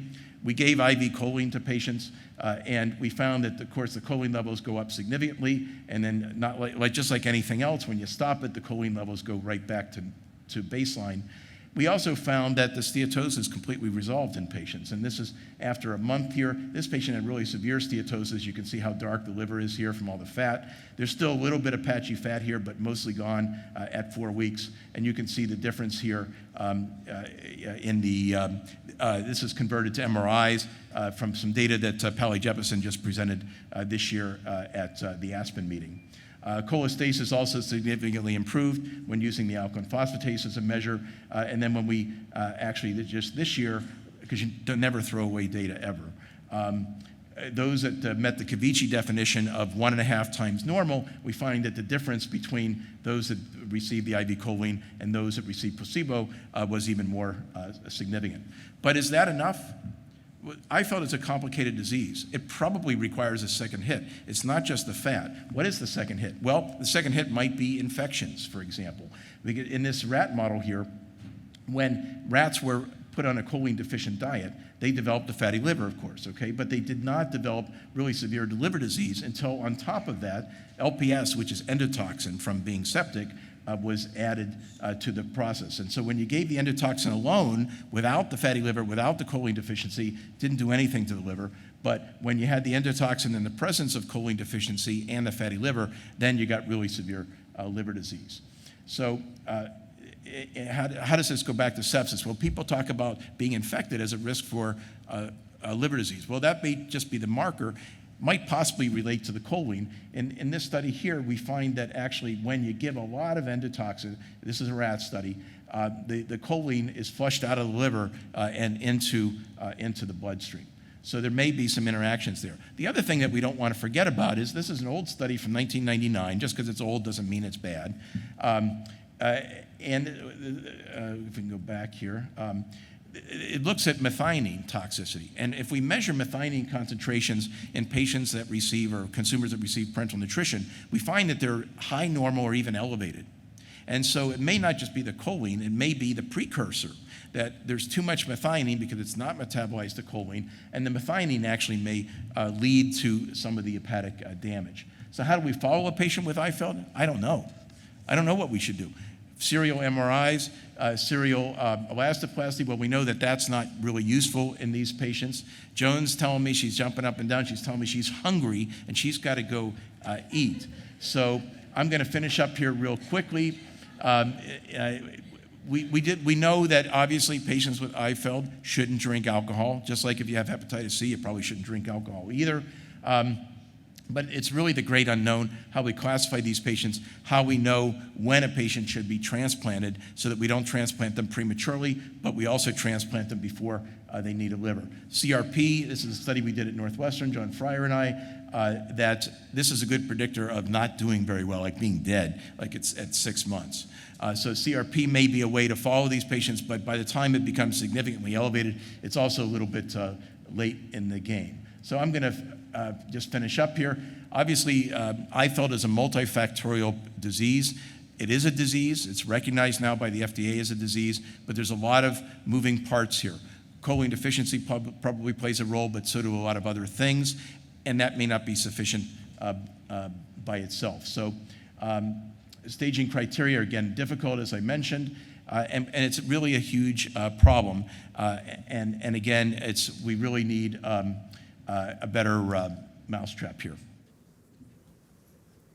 Okay, so I'm going to stop now because Joan's hungry. She wants us to have our questions here. So Kelly, do you want to come up here? And I don't want this to be like a date where I got to answer my own questions. But so hopefully some people will come to the microphone and ask us both questions. Joan, did you tell everybody to be quiet so we go to lunch early? Is that what happened? I could have spoke for another 10 minutes. I have a question over here. The book that you mentioned that can convert existing things, where can you get that? Yes, I am so glad you asked me because I forgot to say that. If you go to shortbowelsupport.com, you can get a free copy of that sent to you. So shortbowelsupport.com. Thank you for asking. My question is, how come choline has not been added to the TPN formulas or is not available? It's just like, anything else. I mean, it's got to undergo, there's actually going to be a study in 23 sites between the US and Europe and Canada, either starting at the end of this year or the beginning of next year. But it's just one of those things, developing a drug is very expensive. The company's got to make money out of it. And I think it's something that just sort of passed by over the last 20 or 30 years. It actually wasn't until 1990, well, actually not 1990, 2002, I think, with the revised Food and Nutrition Board recommendations, that it was actually recognized as a required nutrient. So that was obviously part of the delay, but still the whole concept that, well, you're given the precursor, the body can make it from methionine. Well, somebody who's eating, that's the case, but not somebody who gets it IV. Who's funding that study? That's great news. That's the company Artura, that I have the 2% interest in. I know, I need more than 2%. I got to send the kids to college, but that's all I could get. Go ahead. Okay, I'll start with my first question and then let him go. So my son has a jejunostomy, and so it's not a big surprise that we see increased output when he consumes water. So my question is, when we flush his G-tube after giving medications, or when we're mixing his enteral formula, should we be mixing or flushing with an ORS or saline solution rather than just water? Ideally, that's going to keep the osmolality of the solution in an ideal concentration. So, that's not something that I've ever recommended to someone, but depending on how much you're diluting the formula is probably an important idea, particularly if he's got high transit, a lot of fluid output. Yeah, I have to say, this is why I like coming to the meetings like this, because it's something I never even thought of. Although the amount is not that much, but every little bit counts. So that's really an interesting thought. And then you avoid the whole issue that, it tastes too salty or it's too sweet or, whatever. Maybe we should all get PEG tubes or something. But as a pharmacist, I have to warn you, some of your meds aren't compatible with ORSs. So for the flushing of meds through a tube, you need to be very careful about that. Okay, that's a good point, but I'll have to look into it more. I'm curious because last year from the conference, sorry, not to interrupt, but I just have to say one of my big takeaways was how damaging or counterproductive water can be. And so we did start flushing with normal saline, and we saw a 100 ml per day decrease in his output, which for us was a big deal. And so I was just curious if I should expand that beyond flushing to mixing with formulas and other things. But I'll definitely check with our pharmacist about flushing. So thank you. Bob? Thanks, Ellen. My quick question is, do the oral choline supplements help with the liver disease? And my patients who I asked them to purchase them say they're actually quite expensive, more than a couple $100 a month. Yeah, the problem with the oral choline supplements is a couple-fold. Number one, it's actually metabolized by bacteria. That the small bowel is not sterile, and it's actually even less sterile in those who have had surgical resections. So it's metabolized to trimethylamines, which is the whole reason that it's said that if you eat bacon, you're going to live 2 years less. It's a carcinogen, and so oral choline supplements are not recommended for that reason. And secondly, if you take enough of it, it'll make you smell like dead fish, and that's objectionable to your family for the most part. The third reason is it's just not absorbed. If the patient can absorb an oral choline supplement, they don't need to be on parenteral nutrition. I mean, we did a study, it was actually my master's thesis that we published in gastroenterology in 1992 with using oral lecithin. But we took the stuff that was in the waxy matrix pills that you would just pick out of your ostomy, and we filled bottles with that. I can tell you the stuff was disgusting. I drank like 3 Cokes after because the patients insisted that I had to drink this stuff too. And it was in order to participate in the study, and it was disgusting. You can get that, it's called Foscol. You can get it from the American Lecithin Company if they still exist. But it's only like 20% choline. If you go buy lecithin at the health food store, I mean, it could be 5% choline. So you'd have to be drinking gallons of this stuff to do anything. And in the study, even with a pure form where it was like 85% lecithin, that itself is only 20% choline. So we were able to increase the choline levels, decrease the steatosis, but they still had low choline levels. They still had liver disease. We just made it a little bit better. I'm not even sure it was clinically significant. So I just don't bother with that. I'll let her go. Hi. So I've been on TPN for 26 years and counting. Unfortunately, no liver fibrosis or liver failure. But what conversation should we be having with our teams as consumers that are this far out with short bowel syndrome and have been on TPN for this many years to monitor the liver status beyond the bilirubin, the ALT, AST, phosphorus, because one day will that liver failure could possibly happen, and what could we have done before besides the SMOF lipids, reducing the lipids to as minimum amount per week, monitoring our labs every month? Is that kind of protocol being developed right now? Are those conversations being had so that, what could happen in 5 years, in 10 years, even though today is great and the last 26 years have been? Yep. Well, I would bottle whatever you're drinking and sell it for really expensive amounts. Obviously, there's something that's good about you that we don't know or understand. I mean, there are patients who've gone 40 years without getting liver disease. There are patients who've gone a few months and have had to be transplanted. That's rare in adults, but certainly more common in kids. So we don't know all the factors. We know some of the factors. Obviously, avoiding alcohol if you have any liver disease, that just makes sense. Eating, so if you have all your intestine and you don't eat, it's the same as not having any intestine. I mean, that's the critically most important thing. If you have a colon and it's never been reanastomosed to your small bowel, that's got to be done. I mean, we like to do that as soon as possible.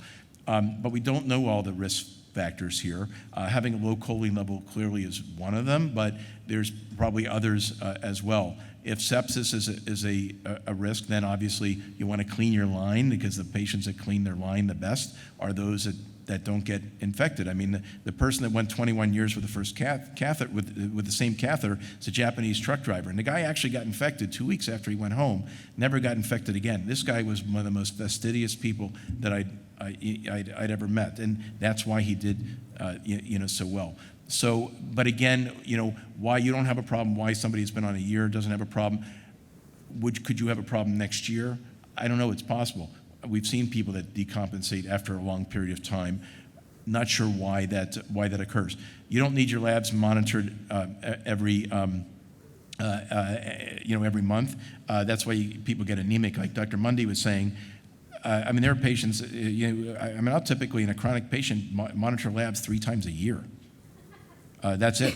And I see them 3 times a year. I mean, there's no reason for them to drive, 300 miles to, come get another CBC or something, Can I call you at my next doctor's appointment? No, don't call me at your next doctor's appointment, because you shouldn't be having it. You should call me from home.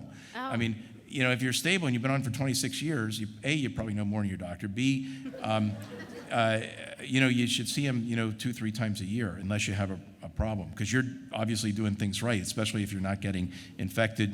You're cleaning your catheter right. You're not letting people draw blood from it, things of that sort. It's been 12 years since my last line infection. Great for you. Dr. Bookman, there's no early predictive marker of liver failure, though, that would help her know 5 years. There isn't. Right? I mean, the data from Holland is interesting, and it was a large study with 193 patients with looking at the citrulline level and the FDG19 and that formula that they've created. And it wasn't really quite as complicated as they put up there, because they assigned a score of like 0 or 1, depending on what the citrulline level was, and so on and so forth. That probably needs to be validated even in a larger group of patients, but that is an interesting number, because it reflects, essentially, the amount of intestine, which we know is a risk factor, and some functional component. But those are the kinds of studies that we need to have done, and to be able to predict the severity of the disease, and also to predict the progression. Because again, the ultimate thing here is we don't want to transplant somebody who's going to do well for 30 years, but we don't have a crystal ball. But we also don't want to have to put a new liver in them either. Joan's here. One more we got one more question. One last quick question. With regards to adaptation, is there a set time frame as to how long the gut can adapt? I love that question. That is such a good question because the dogma would tell us that most adaptation occurred in the first 1 to 2 years following resection. That's what was always assumed, and there was no study ever showing that. But the GATEX trials show us that some patients, even 20 years post-resection, still adapt. And so I think that we need to do some studies, but certainly not be talking about the intestine only having that short window of adaptation. We know that there's certain things like endogenous GLP-2 that are secreted in the first 48 hours following resection. And I think most people, wean their PN and increase their eating, and they are getting adaptation within that first 1 to 2 years. But that doesn't mean they can't adapt later. And some people give up because they feel that window's over. I don't think it is. Now can we eat? Okay, we're headed to the Grand Marquis for exhibits, and it's huge in there, and some great food, but I'll be waving the flag at 1:50 to get you in here. So enjoy.